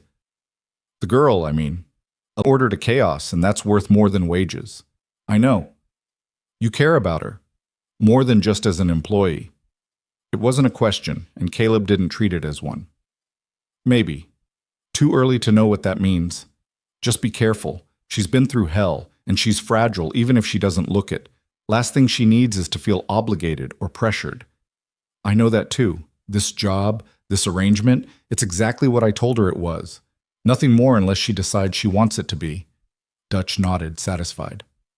"Good. Because that girl deserves someone who'll be patient with her, who'll let her heal at her own pace. And if you're not that someone, you need to recognize it now before anyone gets hurt worse." "I'm trying to be that someone. Trying to be worthy of the trust she's starting to show. But Dutch, I'm scared too. Scared of failing her the way others have, scared of losing the ranch and disappointing her, scared of caring too much when I don't know if she'll ever be ready to care back." "That's called being human," Dutch said. "Means you're doing it right. The ones who aren't scared, who don't worry about failing people, they're the ones who do the most damage." They finished their coffee in silence, 2 men facing an uncertain future with nothing but determination and hope to sustain them. Inside the house, account books waited with their stark truths. In the pastures, cattle grazed that represented everything Caleb had built. And in Willow Creek, a woman slept who'd begun to matter more than she should, more than was safe, but exactly as much as felt right. The cattle drive was 6 weeks away. 6 weeks to prepare, to plan, to somehow transform desperate circumstances into salvageable ones. 6 weeks for Elena to work her magic with numbers and negotiations. 6 weeks for Caleb to prove that the choice he'd made at Boone's trading post wasn't just noble, it was the beginning of something worth fighting for. The stars wheeled overhead, indifferent to human struggles, and morning would come whether they were ready or not. The weeks that followed carried a strange intensity, as if everyone on the Double H understood they were racing against invisible deadlines with everything at stake. Caleb threw himself into preparing for the cattle drive with an almost desperate focus, checking and rechecking equipment, drilling the ranch hands on procedures, inspecting every animal in the herd for signs of illness or weakness. Dutch worked alongside him from dawn to dusk, his experienced eye catching problems before they became disasters. Meanwhile, Elena transformed the ranch's financial chaos into something resembling order. She worked with a quiet ferocity that reminded Caleb of someone fighting for their life, because, in a way, she was. The Double H represented more than employment to her now. It was proof that the world could still offer second chances, that trust could be rewarded, that the cruelty she'd endured wasn't the only truth about humanity. 3 weeks before the drive, Elena appeared at the barn where Caleb was inspecting saddles, her face flushed with something between triumph and disbelief. "I found money," she said without preamble. Caleb looked up from the leather he was examining. "What?" "Money. Well, not actual money, but the equivalent. You remember that grazing lease you signed 4 years ago with the Henderson Ranch?" "Vaguely. They wanted to run some cattle on our north pasture during drought season. They've been using that pasture every summer since, but you never invoiced them for the last 3 years. According to the original agreement, they owe you $60 annually. That's $180 they haven't paid." Caleb blinked. "I completely forgot about that arrangement." "I know. It wasn't in any of your active files. I found the contract in a drawer under some old newspapers." She held up a piece of paper. "I rode over to the Henderson place yesterday and spoke with Mrs. Henderson. She was mortified. Said her husband died 2 years ago, and she'd assumed the lease had lapsed because you'd never sent bills. But she checked her own records, confirmed the cattle usage, and agreed to pay immediately. She's sending a bank draft within the week." "Elena, that's—" He stopped, overwhelmed by what this meant. "That's incredible. That's nearly enough to cover our operating shortfall." "Not nearly enough. Exactly enough, assuming we don't have any additional unexpected expenses before the drive." Her expression turned serious. "But Caleb, this just highlights how much money you've been leaving on the table through poor record keeping. The Henderson lease is just one example. I've found 3 other similar situations: unpaid invoices, forgotten agreements, services rendered but never billed. You've essentially been giving away hundreds of dollars because you couldn't keep track of who owed you what. He felt embarrassed and grateful in equal measure. I'm not making excuses, but the bookkeeping always felt less urgent than keeping the cattle alive and the ranch running. I understand that. But the bookkeeping is what keeps you in business long enough to worry about cattle. They're equally important, just in different ways. She softened slightly. That said, you've built something remarkable here despite your administrative shortcomings. Most men would have failed already with record keeping this poor. The fact that you haven't speaks to how good you are at the actual ranching. High praise from someone who's seen exactly how bad my books were. It's honest praise. You're an excellent rancher, Caleb. You just needed help with the business side. That's not a character flaw. It's just a skill gap. And it's one I can fill. The casual way she said it, the assumption of continuity, the implicit suggestion that this partnership would extend beyond the immediate crisis, made something warm unfold in Caleb's chest. She was thinking in terms of future, not just survival. That meant something. I'm glad you're here, he said simply. I don't think I tell you that enough. Color touched her cheeks. You tell me every time you trust me with something important. That's worth more than words. Before Caleb could respond, Dutch appeared in the barn doorway, his expression grim. Boss, we've got a problem. One of the steers is showing signs of bloat. Bad. Bloat was every rancher's nightmare, a condition where gas built up in a cow's stomach and couldn't be released, causing the animal's abdomen to swell dangerously. Left untreated, it was fatal. Even treated, it could permanently damage the animal's health. Caleb was moving before Dutch finished speaking, Elena forgotten as he ran toward the pasture. The afflicted steer was lying on its side, its belly grotesquely distended, breathing labored and rapid.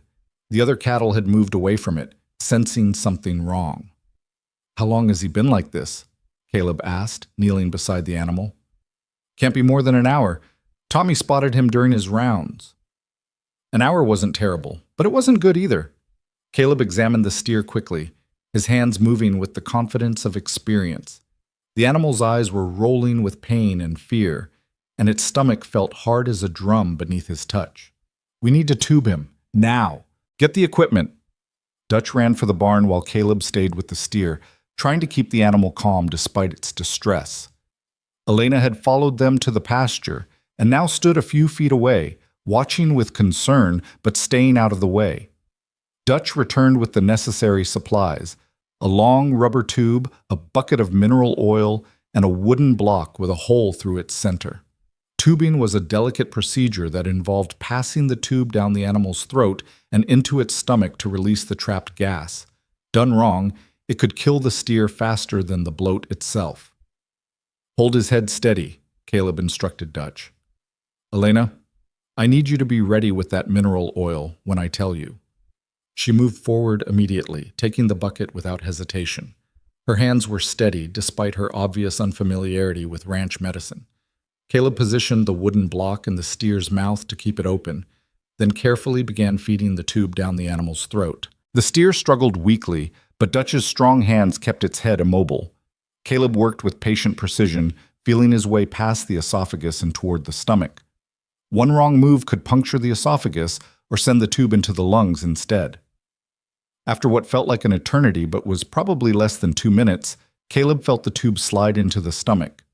Immediately, foul-smelling gas began rushing out through the tube with a hissing sound that made Elena flinch.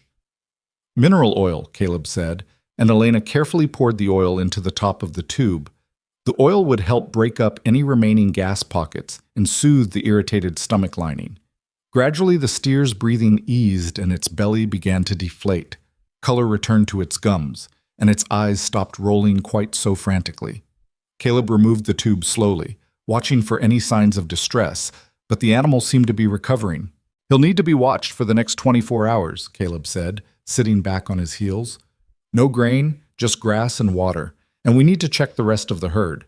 If one's got bloat, others might be showing early signs. I'll handle it, Dutch said. You look done in. It was true. The adrenaline of the emergency was wearing off, leaving Caleb shaky and exhausted. He stood slowly, wiping his hands on his pants, and found Elena watching him with an expression he couldn't quite read. "That was impressive," she said. "I thought he was going to die." "He still might. Bloat's unpredictable, and we won't know for sure if he'll recover until tomorrow, but at least he's got a chance now." They walked back toward the house, leaving Dutch to organize the herd inspection. The sun was high overhead, and Caleb realized he'd worked through what should have been the midday meal without noticing. "You saved that animal's life," Elena said. "Does that happen often?" "Often enough." Ranching isn't just about raising cattle. It's about keeping them alive against everything that tries to kill them. Disease, predators, weather, accidents, their own stupidity sometimes. You fight for every single head because each one represents investment and income you can't afford to lose. It sounds exhausting. It is, but it's also what makes it matter. Nothing worth having comes easy, and the harder you have to fight for something, the more it means when you succeed. Elena was quiet for a moment, then said, "Is that why you fought for me? Because nothing worth having comes easy?" The question caught him off guard. They'd fallen into a comfortable working relationship over the past weeks, but neither had directly addressed the circumstances of how they'd met or what it meant. Now Elena was pushing at that unspoken boundary, asking him to put words to things he'd been carefully not examining. "I fought for you because it was right," he said carefully. "Because walking away would have cost me something I couldn't afford to lose. Your conscience. My humanity. There's a difference between doing what's legal and doing what's right, and I learned a long time ago that I can't live with myself if I choose legal over right when they're in conflict. Even when it costs you everything? Even then. Because everything is just money and property. It can be rebuilt. But compromising who you are, what you stand for, that's a damage that doesn't heal." They reached the house, and Elena paused at the door. "Thank you for that. For being someone who believes those things and lives them, not just talks about them. I'd forgotten men like you existed." "We're not that rare, Elena. You've just had terrible luck in the men you've encountered, but there are good ones out there. Honest ones who'll keep their word and treat you with the dignity you deserve." She looked at him for a long moment, something vulnerable and hopeful in her eyes. "I'm starting to believe that. Slowly, but I'm starting to." The moment stretched between them, heavy with things unsaid, and Caleb felt the urge to close the distance between them, to offer comfort or connection beyond words. But Elena wasn't ready for that, might never be ready for that, and pushing would betray everything he'd promised about giving her space and safety. So instead he just smiled and said, "Good. Keep believing it. Eventually it'll feel like truth instead of hope." That evening, after Caleb had taken Elena back to Willow Creek and returned to the ranch, he found Dutch waiting for him with news. The rest of the herd showed no signs of bloat, but the inspection had revealed other concerns: a lame horse that would need rest, a fence section that was failing and needed immediate repair, and 2 steers with early signs of respiratory infection that would need to be isolated and treated. "Never one problem at a time," Dutch observed. "Always comes in batches." "How's the bloated steer?" "Holding steady, still breathing normally, eating a little grass. I'd say he's got better than even odds of making it." "That's something at least." They worked together to isolate the 6 steers and begin treatment, then addressed the fence repair. By the time Caleb finally stumbled into the ranch house, it was past midnight, and every muscle in his body ached with fatigue. Sleep should have come easily, but instead he lay awake thinking about Elena's question. Why had he fought for her? The answer he'd given was true, but incomplete. Yes, it had been about conscience and humanity, and doing what was right, but there was more to it, something he was only beginning to recognize. He'd seen something in her eyes at Boone's trading post, a core of strength that hadn't been broken despite everything she'd endured, a refusal to completely surrender, even when surrender seemed like the only rational choice. And that strength had called to something in him, had made him want to fight for her, not just because she needed help, but because she deserved a chance to show what she could become when given freedom and opportunity. And she'd proven him right. In the weeks since coming to the Double H, Elena had transformed from a broken victim into a capable, confident woman who was slowly rediscovering her own worth. Watching that transformation unfold was worth every dollar he'd spent, every complication it had created, every risk he'd taken. More than that, her presence had changed the ranch itself. The hands worked a little harder knowing someone was tracking their efforts. The accounts were in order for the first time in years, and Caleb himself worked with renewed purpose, driven not just by necessity, but by the desire to prove that the faith Elena was beginning to show in him and in the Double H was justified. He woke the next morning to find a note slipped under his door. It was in Elena's precise handwriting and read simply, "The Henderson payment arrived. We're solvent through the drive. Don't waste this chance. E." The words were professional, practical, exactly what he'd expect from her. But the fact that she'd ridden out early to deliver the news personally before starting her workday suggested she understood how much he'd been worrying, how much this small financial cushion meant. When he arrived in Willow Creek to collect her, she was waiting with Martha on the porch, both women deep in conversation. They stopped talking when they saw him, and Martha gave him a look he couldn't quite interpret before excusing herself. "Everything all right?" Caleb asked as Elena settled onto the mare. "Fine. Martha was just offering advice." "What kind of advice?" "The kind older women give younger women about men and employment and not confusing gratitude with other feelings." Elena's voice was carefully neutral. "She's worried I'm developing an attachment to you that might be more about being rescued than genuine affection." Caleb's hands tightened on the reins. "Are you? Developing an attachment? I don't know. That's the problem. I can't tell what's real and what's just gratitude or dependency or the comfort of feeling safe for the first time in years. And until I can tell the difference, I'm not going to act on anything or assume anything." "That's wise. Is it disappointing?" The question surprised him with its directness. "No, it's honest, and I'd rather have honesty than false certainty. Elena, I'm not expecting anything from you beyond the work we've agreed on. If something more develops naturally over time, we'll address it then. But there's no pressure, no timeline, no obligation." "Martha said you'd say something like that.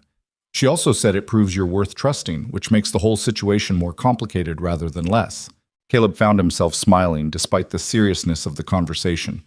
"Martha's a perceptive woman." "She is. She also said that you're the kind of man who'll wait forever for something that matters and never complain about the waiting. Is that true?" "I suppose we'll find out." They rode in comfortable silence for a while, the morning sun warm on their shoulders and the familiar landscape rolling past. When they were halfway to the ranch, Elena spoke again. "The steer, the one with bloat. Did he make it through the night?" "Dutch sent word this morning that he's eating normally and the swelling's gone down. Looks like he'll recover fully." "I'm glad. After everything you went through to save him, it would have been terrible if he'd died anyway." "That's ranching. Sometimes you do everything right and still lose, but you keep fighting because the alternative is giving up, and that's not acceptable." "Is that your philosophy for everything? Keep fighting no matter what?" "Pretty much. Only way I know how to live." Elena was quiet for a moment. "It's a good philosophy, exhausting, but good." The next 2 weeks passed in a blur of preparation and crisis management. The sick steers recovered, the lame horse healed enough to be useful, the fence repairs held. Elena continued finding small financial efficiencies that added up to meaningful savings, and Caleb began to believe they might actually pull off the impossible. Then, 10 days before the drive was scheduled to begin, a rider arrived from the railhead in Cheyenne with news that made Caleb's blood run cold. The cattle buyer who'd contracted to purchase the Double H's herd had gone bankrupt. The deal was void, and Caleb would have to find a new buyer when he arrived, if he could find one at all. Dutch's face went gray when Caleb told him, "Without a guaranteed buyer, we could drive 200 head all the way to Cheyenne and come home empty-handed if the market's saturated or prices drop." "I know. That's not a risk, boss. That's suicide. We can't afford to gamble the whole herd on maybe finding a buyer. We also can't afford not to try. Sitting here does nothing. At least in Cheyenne, we've got a chance." Elena, who'd been listening quietly, spoke up. "What if we had options? Backup buyers in case the Cheyenne market doesn't work out?" Both men turned to look at her. "Explain," Caleb said. "Before we left Philadelphia, before everything fell apart, my father dealt with commodity brokers. The principle's the same whether you're selling grain or cattle. You need multiple potential buyers to create competition and drive up prices. What if I wrote to buyers in Denver, Colorado Springs, and Fort Collins? Told them we have a quality herd and asked if they'd be interested in making offers contingent on inspection. That would take time we don't have, Dutch objected. Letters take weeks. Telegraph takes hours. I can wire inquiries today, get responses within days. Even if we only get one or two interested parties, that gives us leverage and options. Caleb felt hope kindle despite his exhaustion. Do it. Wire anyone you think might be interested. Cost doesn't matter. This is worth spending money on. Elena left immediately for town, and Caleb watched her go with a mixture of admiration and something deeper he wasn't ready to name. She'd gone from victim to employee to partner in the span of weeks, and now she was actively working to save his ranch with the same fierce determination she brought to everything else. 3 days later, she returned with responses from 4 potential buyers, 3 of whom expressed serious interest pending inspection of the herd. Suddenly, the catastrophe of the lost buyer had transformed into opportunity. Instead of one guaranteed sale at a fixed price, they had multiple interested parties who might compete against each other. "You're a genius, too," Caleb told her, reading through the telegrams. "This completely changes our position." "I'm not a genius. I just remembered what my father taught me about negotiation and applied it to cattle instead of commodities." But she was smiling, clearly pleased with herself. "We still have to get the herd to market in good condition, and you'll still need to negotiate skillfully once you're there, but at least now you're negotiating from strength instead of desperation." That night, Caleb called a meeting with all the ranch hands to outline the plan for the drive. They'd leave in a week, pushing the herd hard but carefully to reach Cheyenne on schedule. From there, depending on market conditions and buyer interest, they might divert to Denver or Colorado Springs. It would be grueling, dangerous work, and success was far from guaranteed. But they had a chance, which was more than they'd had a week ago. After the meeting ended and the hands dispersed to their bunks, Elena lingered in the office. She looked tired but energized, her eyes bright with the peculiar excitement that came from facing a challenge head-on. "You should get some rest," Caleb said. "It's late, and we've got another early morning tomorrow." "I know, I just wanted to say something first." She took a breath, gathering her thoughts. "When you found me at Boone's, I'd given up, not just on escape or rescue, but on the idea that life could be anything other than suffering and exploitation. I'd stopped believing in dignity or fairness or the possibility that things could get better." "Elena, please let me finish. You gave me back more than freedom. You gave me back purpose and pride and the ability to believe that my life could matter. Working here, helping save this ranch, feeling like I'm contributing something meaningful, it's made me remember who I was before everything fell apart. And I wanted you to know that whatever happens with the cattle drive, whether we succeed or fail, you've already given me something infinitely more valuable than wages or employment. You've given me back myself." The raw honesty of it hit Caleb like a physical blow. He stood there struggling to find words adequate to respond to what she'd just shared, but everything he thought to say felt insufficient. Finally, he simply said, "You did that yourself, Elena.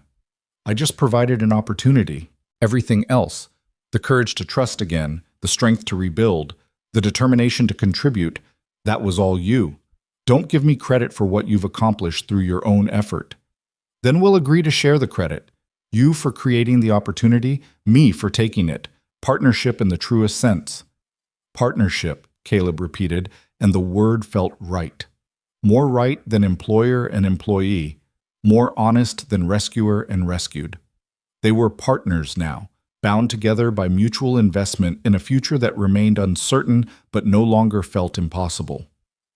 Elena moved toward the door, then paused. "Caleb, when you go on the drive, be careful.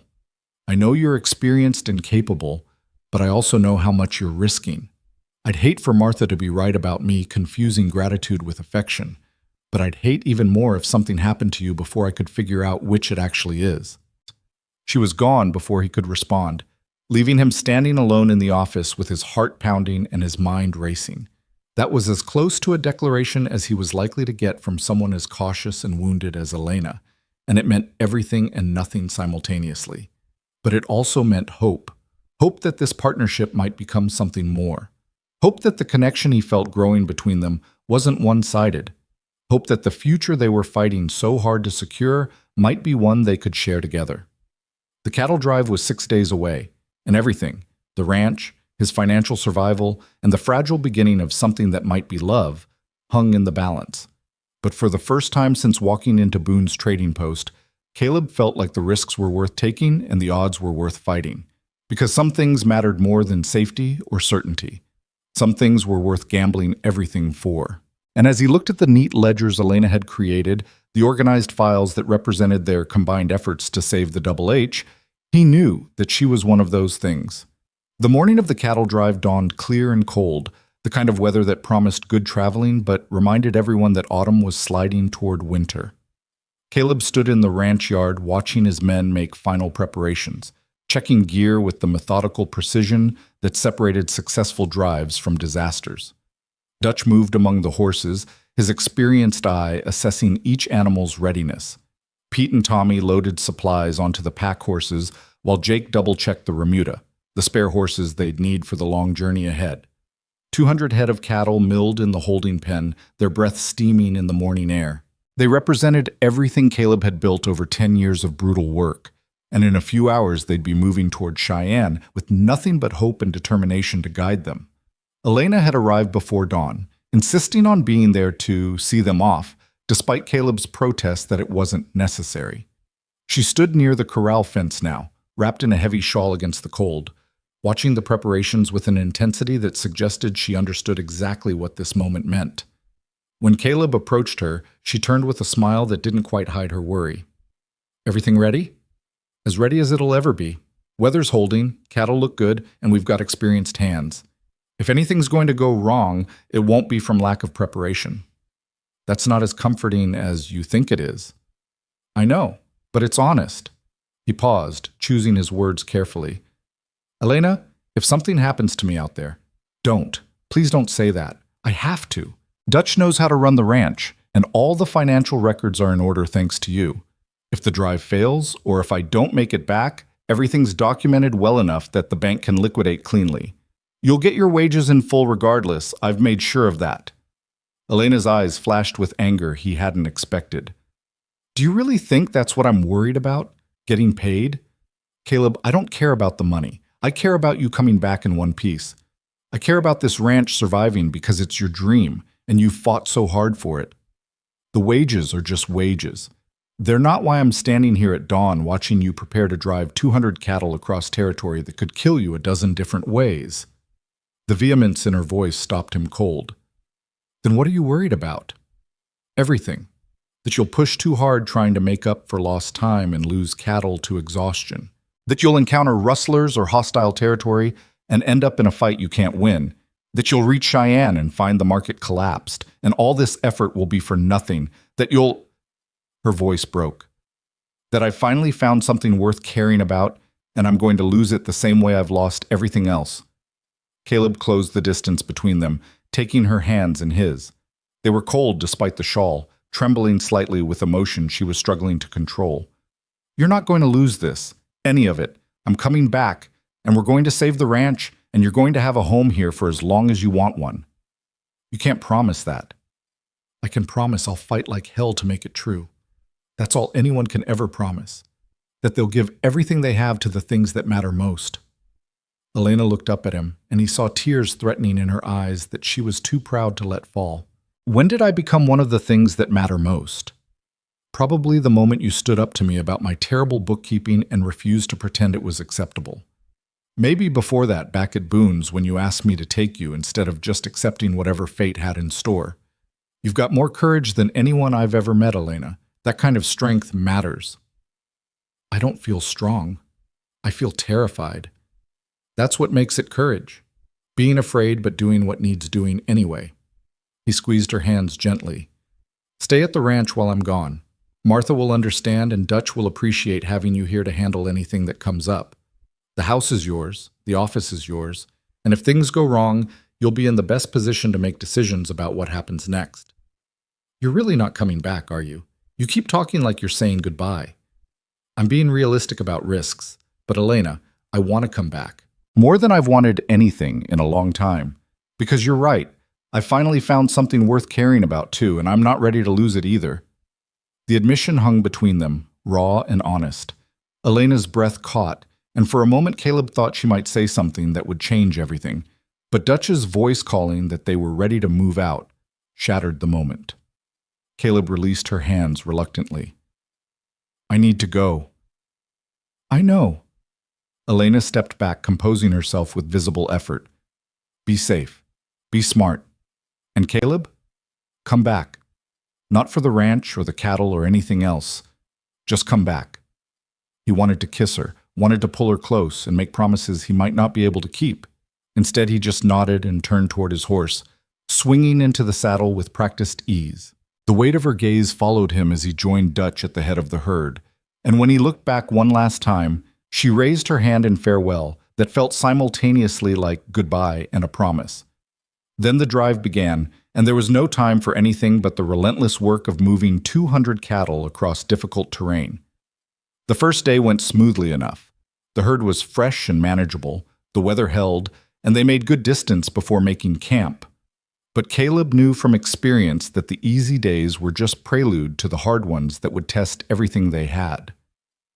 The second day brought rain, cold and persistent, turning the trail to mud and making the cattle irritable. By nightfall, they were all soaked and exhausted, and Caleb's thoughts kept drifting back to Elena standing in the ranch yard, wrapped in her shawl and watching him leave. He wondered what she was doing now, whether she'd taken his advice and stayed at the ranch or returned to Martha's boarding house.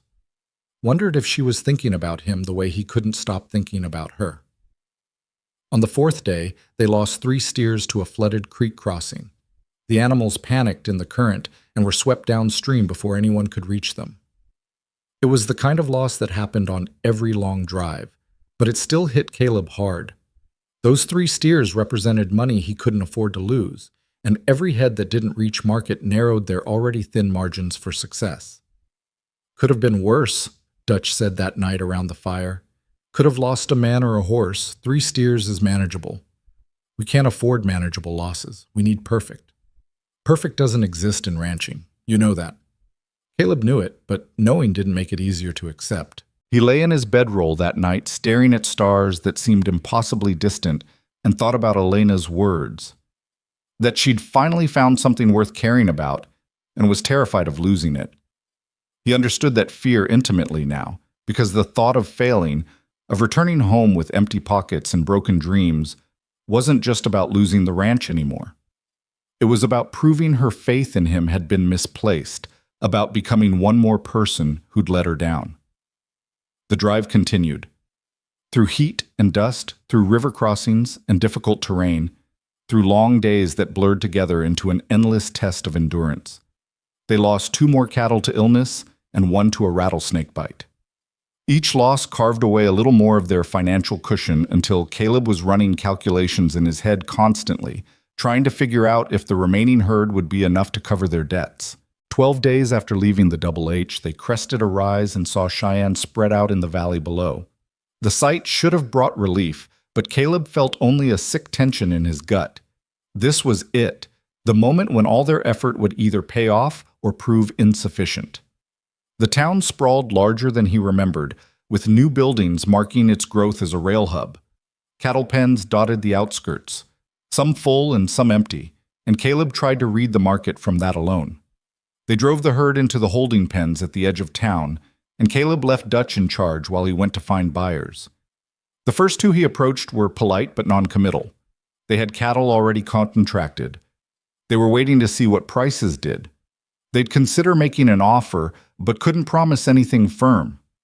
The third buyer took one look at Caleb's dusty, exhausted appearance and tried to lowball him at a price that would barely cover the drive expenses, let alone the ranch's debts. Caleb was beginning to feel desperation creeping in when he remembered Elena's telegrams.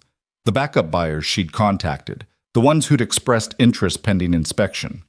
He found a telegraph office and sent wires to all 3, informing them the herd had arrived and was available for viewing. 2 responded within hours. Both wanted to see the cattle the next morning. The third sent word that he'd been delayed but would arrive by afternoon. That night, Caleb barely slept. He walked the pens, checking on the herd, making sure every animal looked its best for tomorrow's inspections. Dutch found him around midnight, still fussing over cattle that needed no additional care. You're going to wear yourself out before the buyers even get here, Dutch said. Get some rest. Can't. Every time I close my eyes, I see Elena's face when I left, and I think about how I promised I'd make this work. You promised you'd fight for it. That's what you're doing. The outcome's not entirely in your control.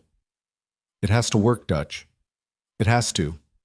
The older man studied him in the darkness. This stopped being just about the ranch somewhere along the way, didn't it? Yeah, it did. She's a good woman, stronger than she looks, smarter than most men I know, and brave enough to rebuild after what she went through. You could do a lot worse. I know. That's why failing isn't acceptable. The first buyer arrived at dawn, a hard-eyed man named Carver who clearly knew his business. He walked among the cattle with calculating precision, checking teeth and eyes and movement. Caleb watched him work, trying to read his expression and finding nothing encouraging. When Carver finished, he quoted a price that made Caleb's heart sink. It was better than the lowball offer from yesterday, but still not enough to clear the ranch's debts and provide operating capital for the winter. Caleb thanked him non-committally and waited for the second buyer. Morrison arrived mid-morning, younger than Carver, but equally professional. He spent longer with the cattle, asking detailed questions about their breeding and feed regimen. When he finally made his offer, it was 10% higher than Carver's, enough to cover the debts, but leave almost nothing for reserves. I need to think about it, Caleb said, though his stomach was churning with anxiety. He had one buyer left, the one who'd been delayed, and if that offer wasn't better, he'd have to choose between two inadequate options. The third buyer didn't arrive until late afternoon, and Caleb had nearly given up hope when a well-dressed man approached the pens accompanied by a younger assistant carrying a notebook. The man introduced himself as Daniel Frost, representing a consortium of Eastern investors looking to acquire quality breeding stock for their ranches in Colorado. Frost's inspection was different from the others. Where Carver and Morrison had focused on weight and general health, Frost examined bloodlines and conformation, asking questions that demonstrated deep knowledge of cattle breeding. When he finished, he pulled Caleb aside. "Your herd is exactly what we've been looking for," Frost said. "Good genetics, well-maintained, proper age distribution. I'm prepared to make an offer substantially above market rates because these cattle will improve our breeding programs for years to come." The number he quoted made Caleb's breath catch. It was enough to pay off the bank, cover all outstanding debts, provide operating capital through spring, and still leave a reserve for emergencies. It was more than enough. It was salvation. "I'll need to inspect them one more time tomorrow morning before finalizing," Frost continued, "but assuming everything checks out, we can complete the transaction by noon." Caleb agreed with a calmness he didn't feel. After Frost left, he stood alone in the fading light, trying to process what had just happened. They'd done it. Against every odd, through every setback, they'd actually done it. The Double H would survive. His first thought was of Elena. He needed to tell her, needed to share this impossible victory with the person who'd made it possible. He found a telegraph office still open and composed a message, struggling to keep it professional when what he wanted to write was everything he'd been too afraid to say. "Sale confirmed. Ranch saved. Coming home. C." That night he slept deeply for the first time since leaving the Double H, exhaustion and relief combining to pull him into dreamless rest. Morning brought Frost's final inspection, which revealed no problems, and by noon the sale was complete. Caleb held the bank draft in his hands, staring at the amount written there, still not quite believing it was real. "We did it," Dutch said, clapping him on the shoulder. "Against every damn odd, we actually did it. Elena did it.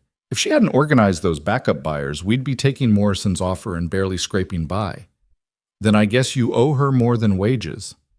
"I owe her everything." The ride back to the Double H took 5 days, and every mile felt like it took an eternity.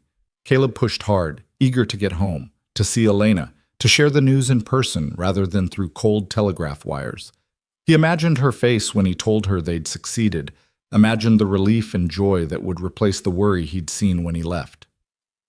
They reached the ranch on a cold October afternoon, the valley looking exactly as he'd left it except that smoke rose from both the main house and the bunkhouse.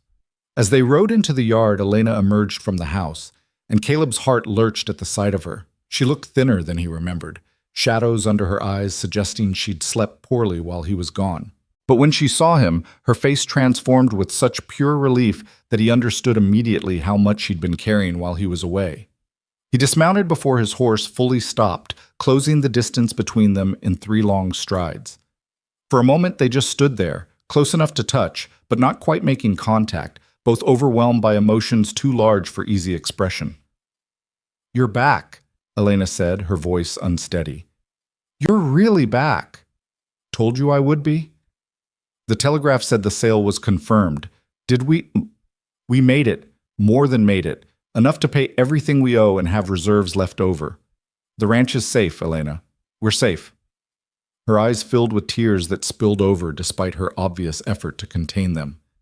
I was so scared.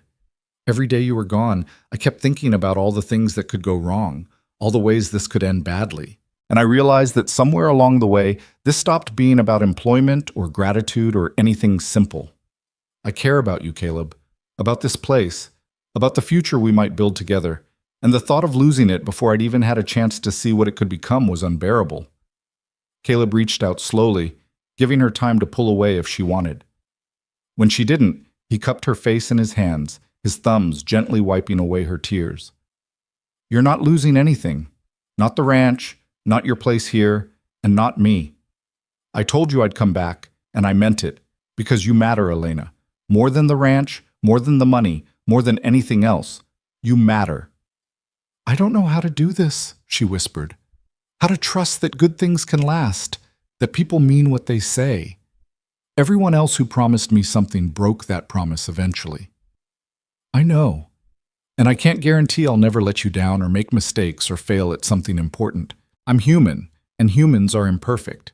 But I can promise that I'll never lie to you, never use you, and never treat you as anything less than the remarkable woman you are. And I can promise that I'll fight for this, for us, the same way I fought to save the ranch. With everything I have, for as long as it takes. Elena searched his face, looking for some hint of deception or ulterior motive.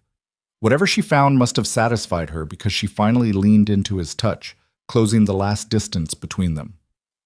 Then I want to try. I'm terrified and uncertain and still learning how to believe in good things again. But I want to try.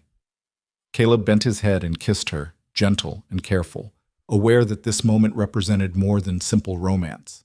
It was trust rebuilding, hope rekindling, 2 damaged people deciding that despite everything they'd lost and endured, they still had the courage to reach for something better. When they finally separated, Dutch was watching from a polite distance with an expression of satisfaction. About damn time, he called out. Now, can we please celebrate not losing everything? That night, the ranch house filled with people. Martha came from town bringing food and her characteristic no-nonsense warmth. The ranch hands gathered around the table, and even the neighboring ranchers stopped by to offer congratulations. The Henderson widow, who'd paid the forgotten lease, appeared with a pie, thanking Caleb again for his understanding about the delayed payment. Elena moved through the gathering with growing confidence, accepting congratulations and deflecting credit to Caleb even as he insisted the success was as much hers as his. Watching her laugh with Martha, discuss cattle prices with Dutch, and handle the social complexity of the evening with natural grace, Caleb saw the full transformation of the woman who'd been tied beneath a cottonwood tree 3 months earlier. That frightened, broken person was gone, replaced by someone strong and capable and fully alive. Late in the evening, after most guests had departed, and only the ranch hands remained finishing the last of the whiskey, Elena found Caleb on the porch, looking out at the darkened valley. You should be inside celebrating with your men, she said, joining him. Just needed a moment to let it all settle. 3 months ago, I rode south to buy a horse and instead found you. I spent $600 I couldn't afford, turned my entire life sideways, and risked everything I'd built. And somehow, it all worked out better than I could have imagined. You really think finding me worked out better than getting the horse you needed? The horse would have helped with 1 cattle drive. You helped save the entire ranch and gave me a reason to fight harder than I've ever fought for anything. So yes, finding you was infinitely better. Elena smiled, taking his hand. When Boone tore up that contract, when you told me I was free, I didn't believe it. Freedom seemed like an abstract concept, something other people had but I'd never experienced. But standing here now, in a place I've helped build, with people I care about and who care about me, working toward a future I actually want, this is what freedom feels like. And you gave me that. We gave each other that. I gave you opportunity, and you gave me purpose beyond just survival. Fair trade, I'd say. More than fair. She leaned against him, and he wrapped his arm around her shoulders, both of them looking out at land that now represented something more than just property or livelihood. It represented home, partnership, and the future they were building together. Over the following weeks, autumn settled into the valley with breathtaking beauty. The aspens turned gold. The air carried the sharp scent of coming winter, and the ranch settled into the rhythm of preparing for the cold months ahead. Caleb paid off the banknote, cleared the outstanding debts, and even managed to purchase 2 good horses to replace what they'd been lacking. Elena took over complete management of the household finances and expanded her role to include broader business strategy. She suggested diversifying beyond cattle into horses, which commanded premium prices and required less overhead. She negotiated better terms with suppliers by leveraging the ranch's improved financial position. And slowly, methodically, she transformed the Double H from a struggling operation into a genuinely profitable enterprise. But more than the business success, Elena became part of the ranch's heart. She learned to ride competently, helped with the autumn roundup, and even tried her hand at roping with mixed results that made everyone laugh. The ranch hands grew protective of her, treating her with the respect due to Caleb's partner rather than just an employee. And Martha reported with satisfaction that the whole territory was talking about how the Hartman Ranch had been saved by intelligence and hard work, rather than just luck. 6 months after the cattle drive, on a cold January morning, Caleb found Elena in the office reviewing the year-end accounts. She looked up as he entered, and the smile she gave him still had the power to make his heart stutter. "Good year," she said, gesturing to the ledgers. "We ended solidly profitable, reserves are healthy, and the spring outlook is promising. You should be proud." "We should be proud. This is as much your achievement as mine." "Partnership," she agreed, "in every sense." Caleb came around the desk, taking her hands and pulling her to her feet. "About that partnership, I've been thinking about making it official." Elena's eyes widened. "Caleb? Not pressure, just an offer, same as always with us. But Elena, I love you. Not because you saved my ranch or because I rescued you or any other complicated reason. I love you because you're brave and smart and you fight for what matters. Because you make me laugh and challenge my assumptions and see potential where others see problems. Because when I think about the future, I can't imagine it without you in it."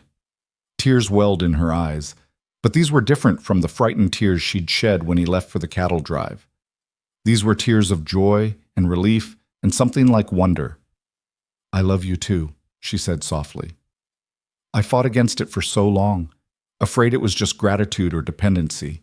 But it's not. It's real, and it's chosen, and it's mine. You're mine if you'll have me." "Always," he promised, and kissed her with all the tenderness and passion that had been building between them for months. When they finally separated, Elena was laughing through her tears. "Martha's going to be insufferable about this. She predicted we'd end up together before I even started working here. Martha's a wise woman. She is. And she's going to insist on planning the wedding. So we're doing this? Actually doing this? Unless you've changed your mind in the last 30 seconds. Caleb grinned. "Not a chance. You're stuck with me, Elena Rowe. For better or worse, in success and struggle, for as long as we both shall live." "That's not how the actual vows go." "Close enough. We'll work out the details later." They married in the spring, when the valley was green and the aspens were budding new leaves. Martha did indeed plan most of the wedding, which took place at the ranch with half the territory in attendance.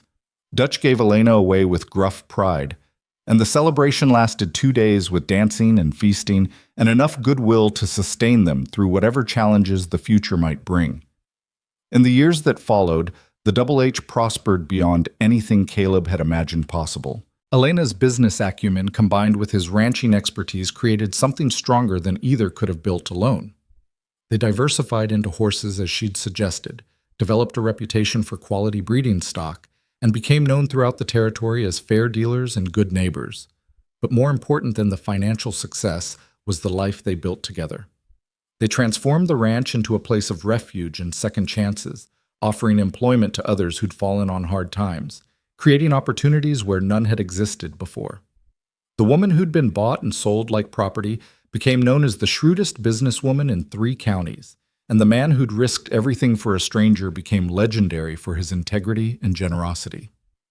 Years later, sitting on their porch watching the sunset paint the mountains gold, Caleb reflected on the day he'd ridden into Boone's trading post looking for a horse. He'd found something infinitely more valuable instead. A partnership forged in crisis, strengthened by trust, and transformed into love that had weathered every test. "What are you thinking about?" Elena asked, settling into the chair beside him.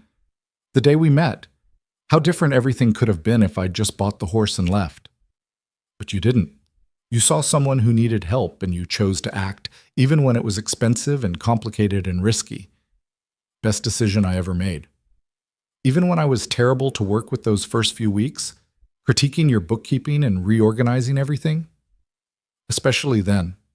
I needed someone willing to tell me hard truths and push me to be better. Still do." Elena took his hand, their fingers intertwining with the easy familiarity of long partnership. "We've built something good here, something that matters." "We have. And it all started because neither of us was willing to accept that cruelty and suffering were inevitable. We both chose to fight for something better." "Still fighting?" Elena said softly. "Still building. Still believing that good things can last if you work hard enough to keep them." Caleb squeezed her hand, thinking about all the battles they'd won and lost together, all the challenges they'd faced and overcome. The ranch that had nearly failed was now thriving. The woman who'd lost everything had rebuilt a life beyond her wildest dreams. And the man who'd spent $600 on conscience instead of commerce had discovered that some investments paid dividends that couldn't be measured in money. As the stars began to appear overhead and the valley settled into peaceful darkness, Caleb and Elena sat together in comfortable silence, 2 people who'd found each other in the most unlikely circumstances and built something beautiful from ashes and determination. Their story wasn't one of rescue and gratitude, though it had started there. It was one of partnership and choice, of 2 wounded people deciding that despite everything they'd endured, they still had the courage to believe in second chances, trust in possibilities, and fight for love that was earned rather than owed. The purchase that wasn't meant to happen had become the foundation for everything that mattered most, and neither of them would have changed a single moment of the difficult, beautiful, improbable journey that had brought them here, home, together, and completely free.